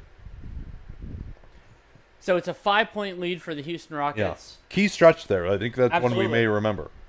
Yeah, that the back-to-back threes and that 5-point stretch I think are gonna loom pretty large in this. Houston outscored the Warriors 30-25 in that quarter. They're up to a 121 offensive rating. The Warriors stayed about the same. I think both teams were at like a 112, and both teams getting a lot of offensive rebounds. Houston has 8. The Warriors have 9. That is giving both teams around a 30%. They've gotten about 30% of their misses. The Warriors have blocked 14% of Houston's twos, which is pretty impressive. And leading scorer is Klay Thompson, back in that spot as he was at halftime with 24, but he had a very quiet third quarter. Yeah, I mean, he took, what, one shot, maybe? I think he took 2. Yeah.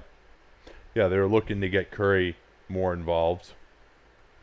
Klay did hit a 3, and he leads all scorers with 24 points, 6 of 10 from downtown. Harden, not his most efficient game, mostly because of his struggles at the foul line. 4 of 11 from 3, 2 of 6 on twos, but 7 of 12 at the foul line. So 23 points, but it's taken him, and he had a couple of 3-shot fouls, so it's taken him, I think, 21 shooting possessions to get there. Paul, best game of the series by far with 21 points and 6 assists. 3 of 5 from 3. PJ Tucker shooting it well again in Houston. 13 of 29 from downtown. Both teams 3-pointers. Warriors are 11 of 28. Have been pretty important. All Warriors 3-pointers have been hit by either Curry, Iguodala, or Thompson. Houston shot chart is interesting. 12 of 16 in the restricted area, but 4 of 15 from floater range. Not a very Morey ball idea, but the Warriors have been contesting a little bit more there. I think Houston got a lot more. I mean, Draymond's 4th foul, I think, was gigantic overall in this game. Yeah. 2 of 4 from mid-range, and then the Rockets are 13 of 29 from 3, hitting him from the corners and over 40% above the break as well. Yeah, and the Rockets, I can't overstate how important it was getting that 5-point lead for the Rockets at the end of the quarter when it had really been back and forth the whole way. Catch up on some of the stats. Warriors turned it over on 22% of their possessions. Golden State had the offensive rebounding advantage early. Now it's basically even. Both teams right at 30%, which is a very high number for today's NBA, to be sure. And Houston up to a 121 offensive rating, but Golden State 114. Which is stronger than I would have expected. One question we got was, who would you have closing at center for the Rockets?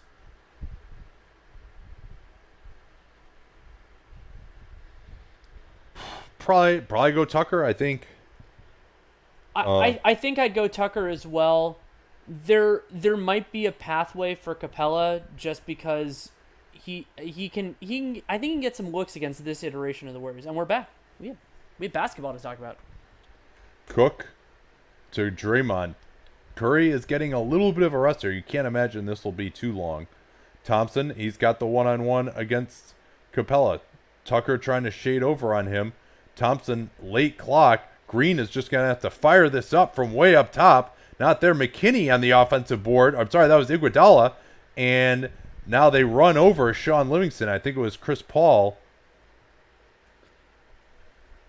And if that's on CP, it's his third. Probably not a big deal, but it could be.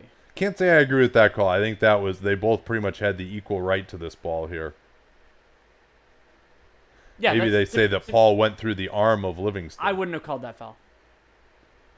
Livingston looking for the back door. Thompson has Capela on him, but they're going to send a lot of help here.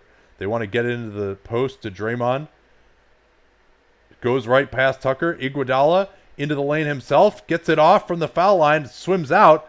And there's the rebound from Gerald Green. Jerebko at the table. I have no idea why. Green is actually playing center right now. Paul going at Quinn Cook. Feeling confident. Fades away and scores again. Up to 23 now. He's now tied with Harden in scoring on 9 of 14 from the field. 7-point Rockets lead. Danger time for the Warriors. Iguodala looking for Thompson. Tucker knocks it away. Thompson did not get back afterwards either. Here's Tucker. Does not take that wing three. Now Green, he'll look to drive it. Goes into the lane. Short. Good job by the Warriors not fouling. The vaunted two-man game of Green and PJ Tucker. They're trying to get Thompson under the rim on a post-up. Get it to him. Double team comes from Tucker. Iguodala, quick release. 3. Andre Iguodala, 5 of 8 from downtown. That shooting has kept them in it. No hesitation from the veteran on that one. And that's a huge shot because going from 7 to 4 with 10 minutes to go is a pretty significant difference. 2-possession game now. Curry will return at the next stop. It's Gerald Green over the shorter arm Cook. Not there, but it bounces right to Capela. Fortuitous for the Rockets. Now great hustle from Livingston as Green's handle was not good, and this is going to be a foul on Gerald Green, I believe. And remember this, 2 non-shooting fouls for the Rockets early in this quarter. If the Warriors, they're not a great team at getting into the bonus, but if they do, these fouls will be a big part of how doing it. And this is kind of the second unit foul type of thing, though one was committed by Chris Paul. Committed. Yeah, so Curry's going to come back. Steve Kerr taking his first and only automatic timeout of this quarter. So he will not have another timeout available. I think they're down to 2 now. Double check that in a second here. Des8893 said, I feel like a lot of players could just catch the ball instead of tipping it out. Broadly speaking, I like tipping, but it does need to be in those circumstances when you cannot control the ball. Yeah, the problem is, as a rebounder, you know where you are in relation to the ball, but you don't have a great idea of who else is there. And especially if you're with so many guys around you, it takes a much more time to grab the ball with 2 hands. You can't get up as high as you can with 1 hand. And all it takes is just a split second to get your hand on the ball to try and grab it with 2 hands. Someone else can get in there and tip it away. Especially as an offensive rebounder, you know the defense, with not many offensive rebounders around, if the defense could just tip it away from you, then someone on their team is going to get the rebound most likely. The Warriors do a great job of that, for example. So if you can just tip the ball out and you know that you can, or tip it up and you know that you can, you just take that opportunity, because if you try and grab it, you may just never have a chance. Michael S. brings up, this is a good point, that tipping also gives you a wider radius. That is 100% true because you don't need as much. And with schemes and systems, like you can kind of develop something. I'm not 100% sure. I've never asked the Warriors coaching staff this. I don't think they would tell me even if they had, of kind of designating areas and being like, okay, if the rebound is here, we'll try to have somebody there for you. I think there's more work that can be done there. So yeah, House was mentioned, by the way, And Gerald Green is another guy that he could be getting minutes over, or Shumpert, for that matter. And Green, I mean, 12 minutes is a lot. He's 2 of 8, 2 of 6 from downtown, is +7. But certainly this ATO, if you're Steve Kerr, if Green is still in the game, I don't think he will be probably. But if Green is still in the game, you want to go after him, try to get him to make a mistake switching on the perimeter.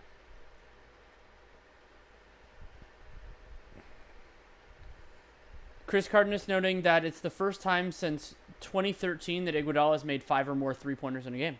Significant. And not only has he made 5, but he's 5 of 8 from 3, so it's not just a high volume thing. That's pretty impressive. So that's 15 points on 8 three-pointers. That's almost 2 points per possession.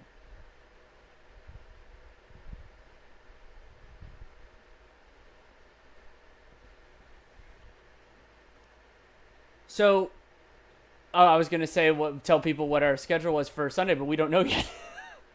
Yeah, that's true. If the Warriors win, we'll probably do some of at least both of the games. If the Warriors lose, we'll be at Oracle for the first game, and we'll probably do the last game, which would be Portland-Denver. We can get back in time for that one. Yeah, maybe what we'll do is we'll play it by ear. If we get back in time to do the end of the second game, we will, but we don't know yet. Screen roll for Curry. They slip it right down the lane for the easy layup. And he actually made the layup. Yeah, that was excellent. And to not set that screen, just have Curry go before it even arrived. He just blew right past Paul. So we're back to 2 here now all of a sudden. Harden has returned. Livingston is in there to guard Paul, trying to force Chris to his left. He gets room. Tries to fade back on Livingston. What a shot. And it's getting to the point where maybe Chris Paul is finding a way to attack this defense, forcing him left. Now Curry almost lost it against Gordon. Gives it up to Draymond into the post. It's Livingston. He's got the size advantage on Paul, but Paul very strong. Livingston creates separation and scores. Added points for Sean Livingston.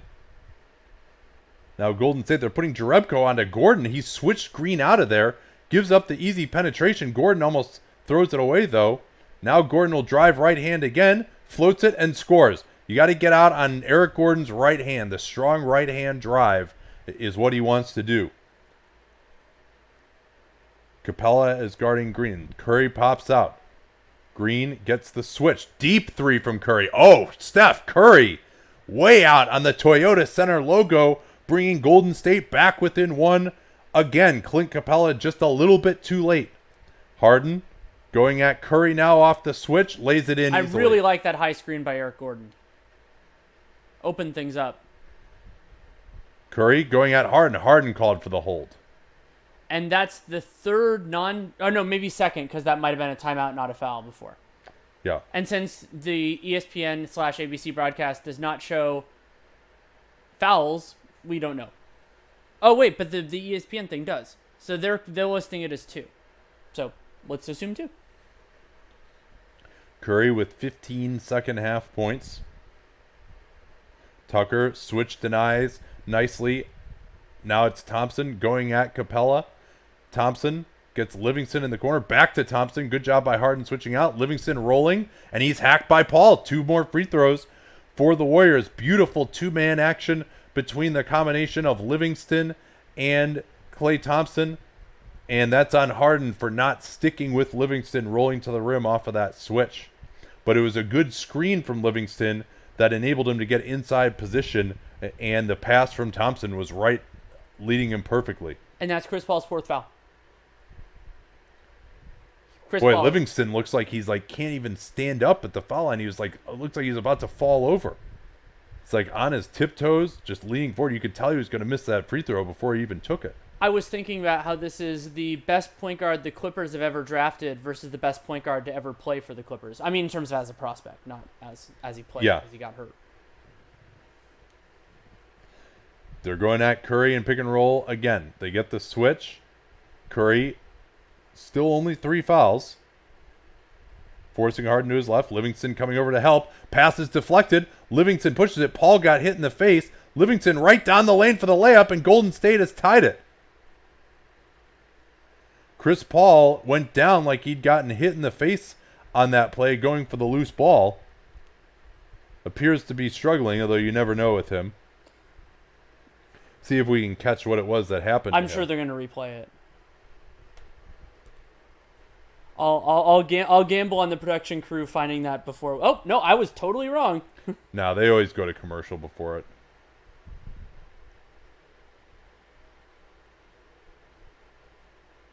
See if we can see it here. Oh yeah, Iguodala, his left hand came back into Paul. Had no idea he was there after he got the interception initially. So there definitely was contact.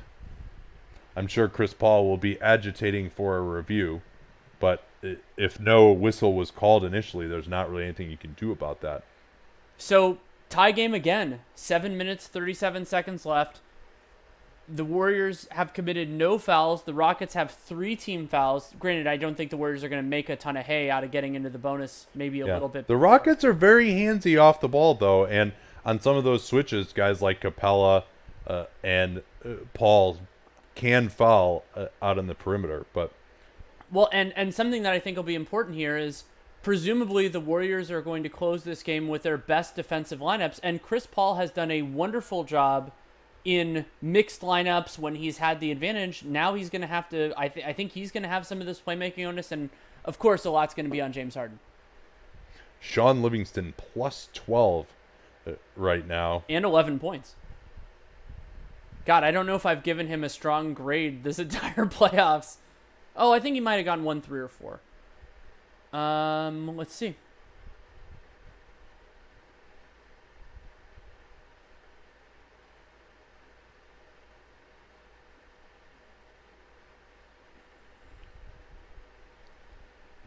Everyone is stepping over the free throw line on free throws these days. Yeah, I agree with that. I think that's something that the league could keep an eye on. Now, it doesn't necessarily hurt anybody other than if that guy gets an offensive rebound, but, I mean, they can just make sure that guys don't do that.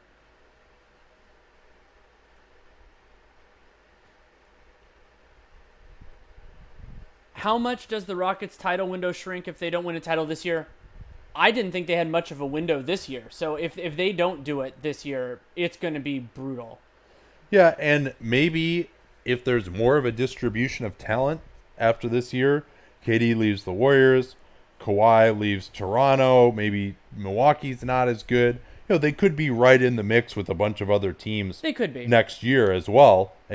I would, if they do make it past Golden State, I would probably pick them to lose to Milwaukee, and Toronto would be a really interesting matchup.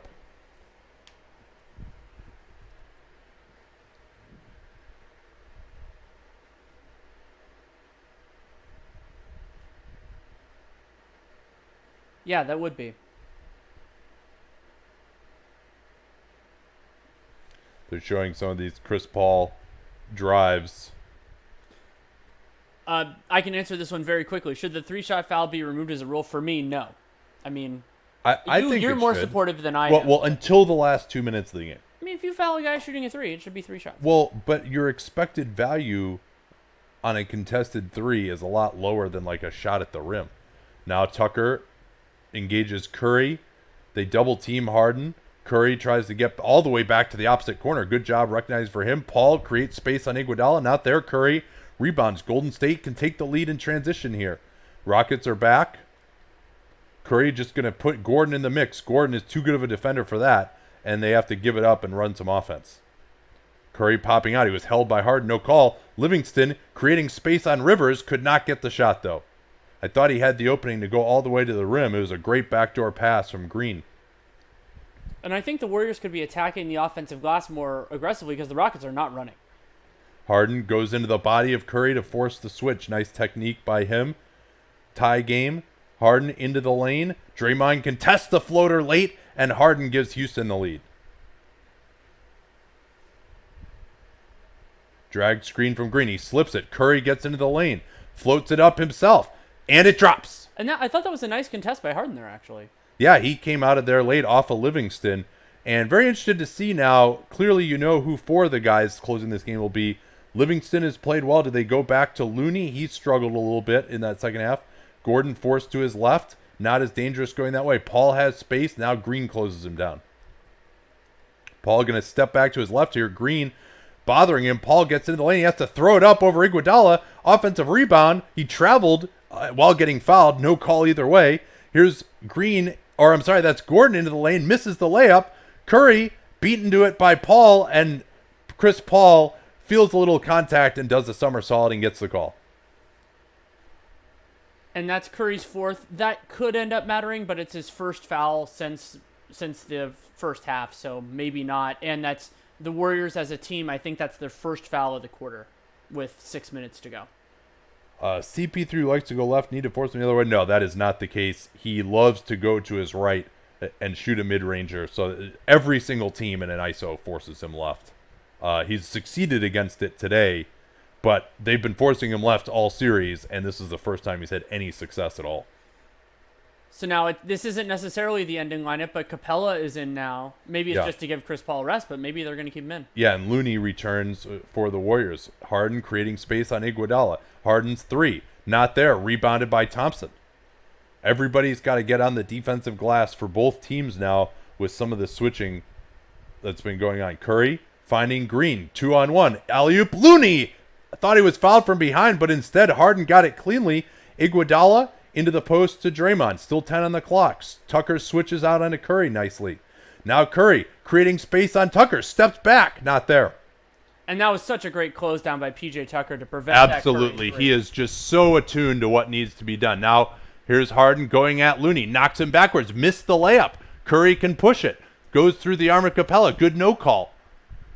Tucker loading to Curry really well here again. And I think the Warriors just burned their second to last timeout. Yeah, that's not good. Steph Curry getting trapped against the sideline. Great play by Tucker. And a lot of that, though, Danny, falls on the other Warriors for not running with him. Yeah, he could have had somebody could have run into his sight line for a pass there, and that timeout could end up being huge here, because if this game is close late, advancing the ball, if you get trapped again, anything like that, they might need it. Yeah, so only one timeout left for Golden State. If they're down at the end now, that could impact a potential comeback attempt. It remains tied at 97. Warriors have had a couple of chances to take the lead and haven't been able to convert. Somebody noted that Livingston has not had his awful foul in this game yet. That is true. That's a good point. Rockets still have 3 timeouts, so they'll presumably take at least one here before the 3-minute mark.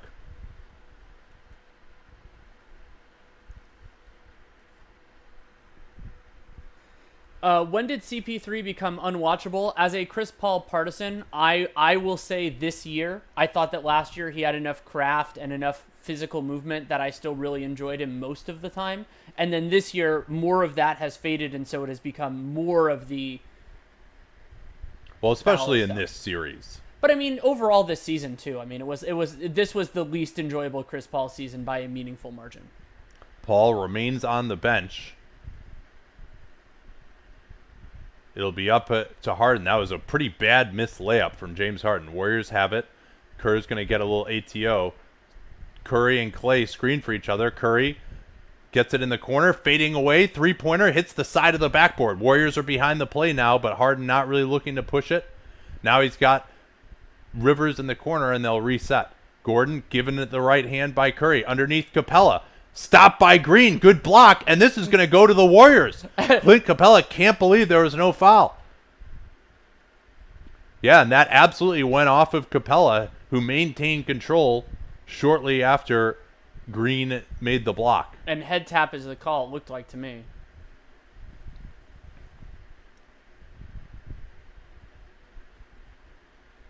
Thompson up top against Gordon. This is not a good possession at all. They try to involve Harden in this. Thompson's going to take it from the logo, and they've had 3 3-pointers now that could have given them the lead. None have gone down. All pretty difficult looks, though.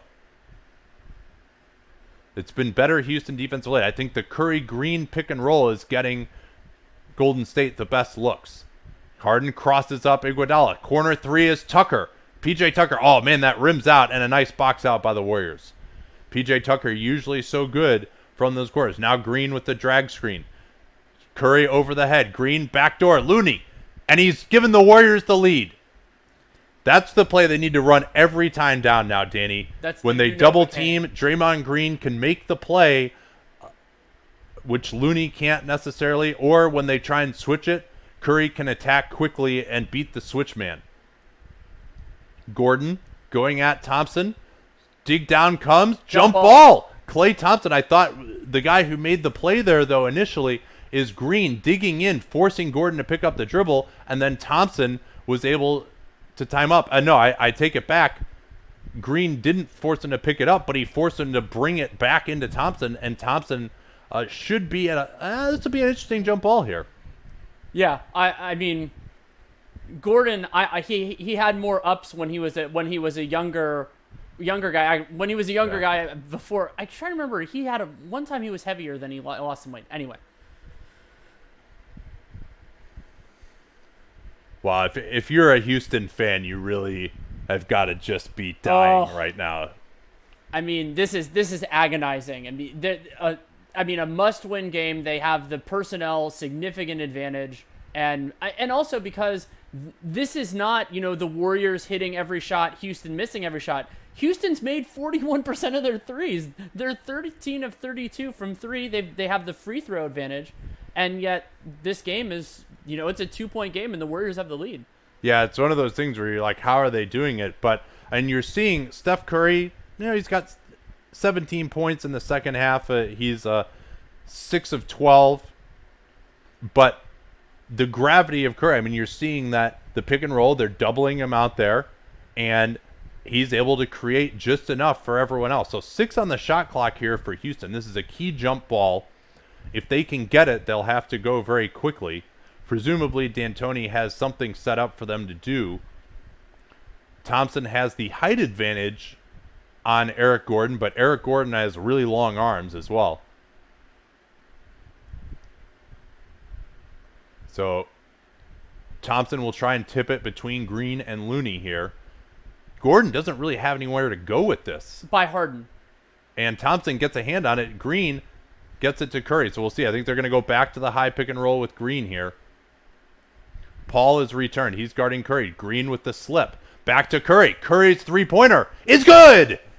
Steph Curry, the beautiful two-man game. Steph Curry is loving it. He turns to the bench, loving the call. Now Harden has to answer. Iguodala over the screen. Late switch. Harden's way short. Capela trying to get it back. Now it's Paul. Eric Gordon. And I think they fouled Capela in the rebounding action.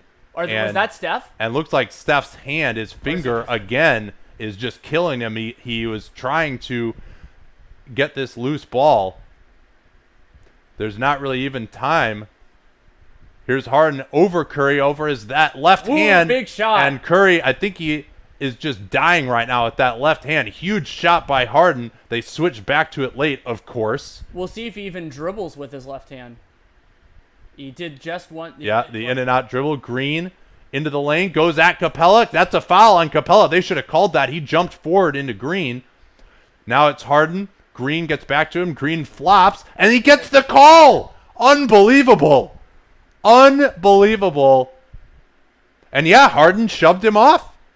Man, Curry, he is just not feeling good right now. Yeah, I mean, that's a totally obvious foul by Harden. And he even extended the elbow. Either Green trying to fix his contact. Wow. 2-point game.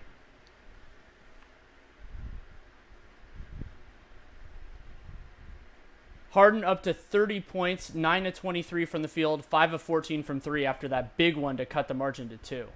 High screen roll again. 3 guys on the weak side. They need to bring more help over here earlier, I think. They're just straight switching this now. Curry feeling it, gets past Tucker into the lane, and finishes. Steph Curry past the best defender on the Rockets in Tucker. 4-point game.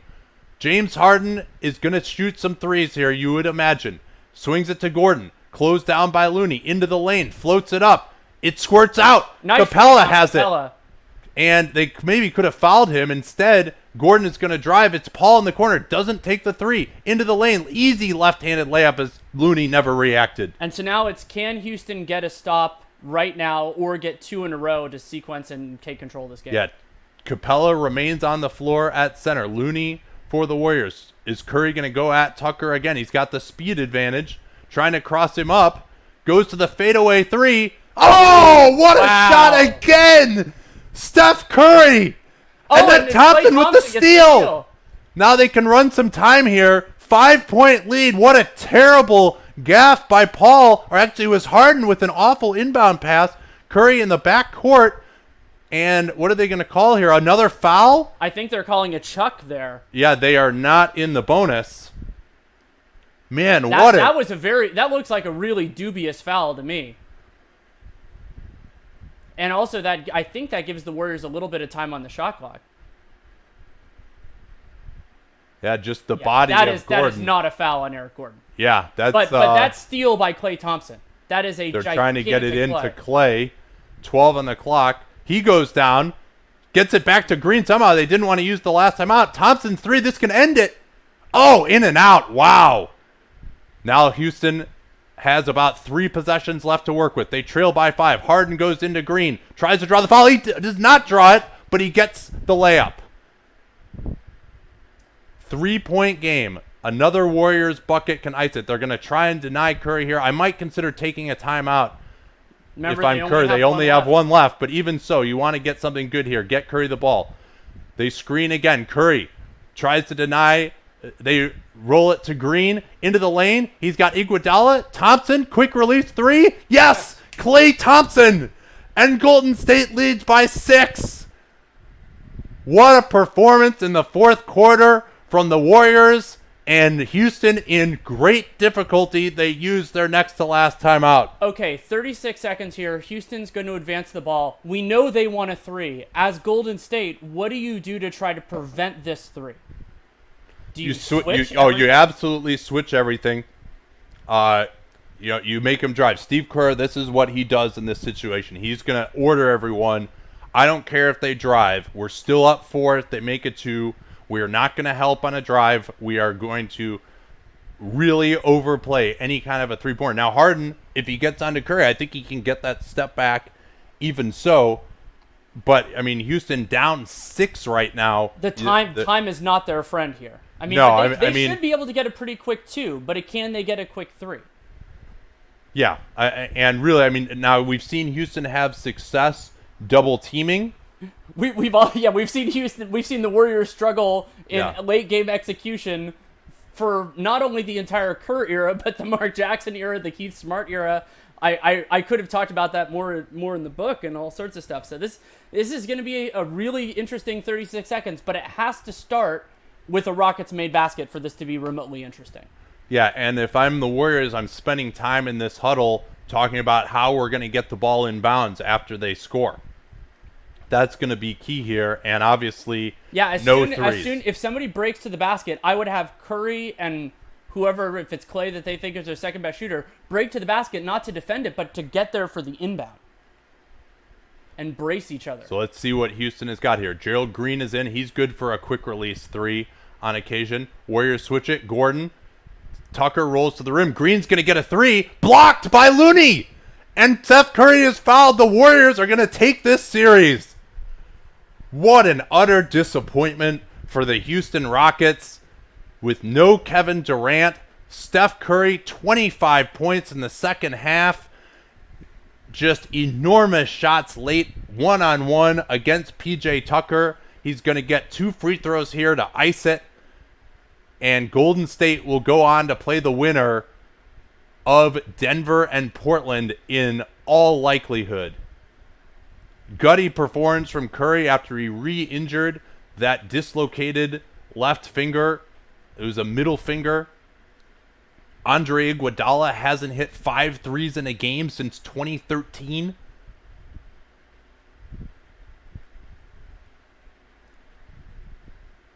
Warriors will just try and switch everything to take away the 3. Harden will jack it up. It's the 3. They'll try and get it in without using the timeout. They foul Curry and trip him. They get it into Curry now. He's going to try and attack, and they have no choice but to foul him. Curry got tripped in the rebounding or the inbounding action, I should say. And Curry is basically automatic here, can give Golden State another 3-possession lead. Harden's 3 kept it slightly interesting if they could have denied on the inbounds. But Golden State got the ball in bounds. It was a nice pass to Curry along the baseline. And for those wondering, yes, we are going to record on this game. Yeah. I mean, there's a lot to talk about here. And we might do some legacy talk. I don't know. We'll see how we feel. And you really can't say that like James Harden and Chris Paul failed in this game. They played well. Houston did not, and Houston shot 42% from 3. It was the turnovers, the rebounding. I mean, Houston out-rebounded them too. I mean, is it just the incredible shot making as Tucker hits a pick-and-pop 3? They get it into Curry. Again, a failure to deny by the Rockets. And it is interesting here to me that the Rockets haven't really had as much of a battle plan for how to defend these inbounds. They've done a better job in this series, but I think some of that was just the Warriors not having a plan, and they've done a better job, even if it's just Curry like quick passing that ball. Yeah, I don't know how you give up like a pick-and-pop 3 there to Tucker, but Curry, again, I mean, if you could just get it into anyone else's hand somehow who might miss a free throw, but Steph Curry is not going to miss these. Houston still does have the 1 timeout left. You probably don't take it here. Try to just get it up and get a 3 in a scramble situation. Warriors just need to continue switching everything, not foul. They are going to take the last timeout now. But with it a 6-point game, it would take an absolute miracle. I was just terrified that we hadn't checked your mic in a while, and I was like, oh, God, if we had lost that. But no, we're good. Oh, man. Well, Steph Curry certainly received a number of critics. A lot of criticism would be a better way to say it. And they're showing his little fourth quarter montage. This step back on PJ Tucker was absolutely ridiculous. That was, to me, the key shot of the game. And he now has 21 points in the fourth quarter, aided by some of the intentional fouling, of course. Yeah, I'm going to look at it. So Curry in this game has 9 free throws. I believe an outright majority of those have been in this end stretch. I don't think he had too many before that. Man, just the Houston Rockets just cannot get past this team. They just can't do it. And, you know, it was Matt Moore who I'd give some credit to. He said, you know, obviously the Warriors are not better without Kevin Durant. But at this particular time in this matchup, that maybe their offense would look better going back to just more movement, more quick attacks, less ISO, as the Rockets will inbound here now. Paul trying to get Harden on the move. Harden loses it against Looney. Foul by Paul, and we are done. And so are the Houston Rockets. Another just summer of soul searching, and you can't argue that you were the better team this year. That's for sure. No. You can't argue the injuries.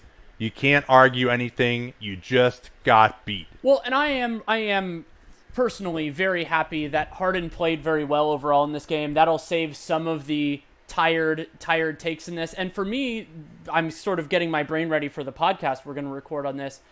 Houston's defense was the shocking failure. And remember, Steph Curry missed a ton of time in that first half. The Warriors still put up something like a 114 offensive rating. And that comes back to haunt them, because the longer this game stayed close, the more there was a chance that the Warriors would get just enough to win. And they absolutely did.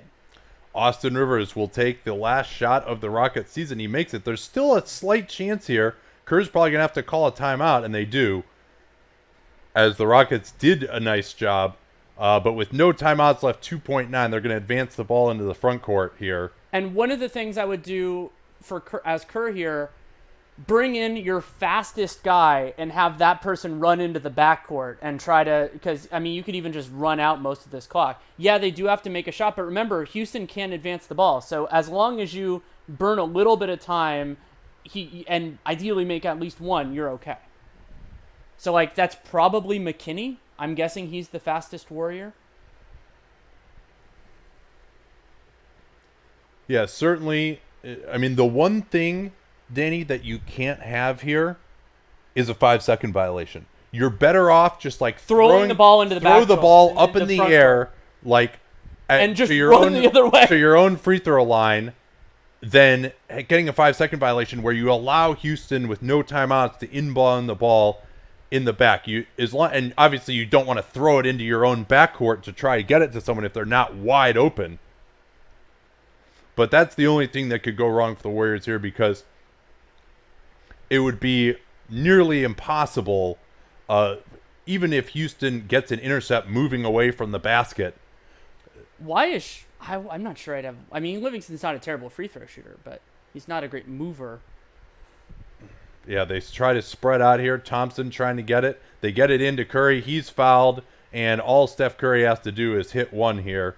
Curry just went right past James Harden. Harden completely failed to deny him. There was no screen. I don't know why they started off with Harden on Curry. Curry just ran past him.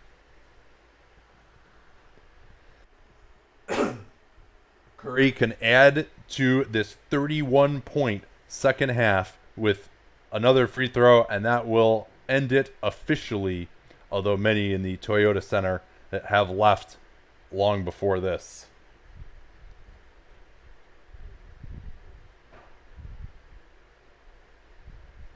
"12 of 12 at the line for Steph Curry. Second half, 9 of 15 from the field. And Golden State will move on. James Harden, Chris Paul going to have a lot of questions to answer, and as will the Rockets in general. Their defense in particular just was not good enough. It was a 36-26 fourth quarter by Golden State. Remember, Houston led this by 7 early in the fourth. Quite the collapse. And this is a pretty good team even without Kevin Durant. They are, and now they go into a conference finals against an opponent to be determined, and to me, they have a significant advantage. Kevin Durant will presumably come back at some point during that series, potentially early in that series. It'll start on Tuesday, and they will start that series at home. And the Rockets, as flawed as they are at certain moments, the Rockets are a meaningfully better team than whoever they're facing in the Western Conference Finals. Yeah.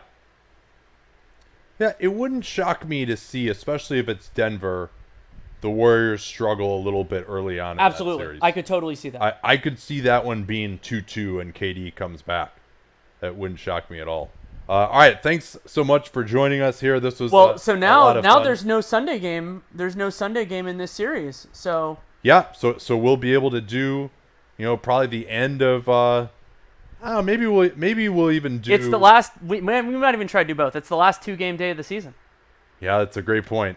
And I'll have had tomorrow off to rest my voice. And we'll have Monday off. All right, we'll try and do both of them. Fuck it. Woo! All right. Thanks again for joining us. I'm goading you into work. This is always a ton of fun. Talk to y'all on Sunday. Wow. 2 Game 7s.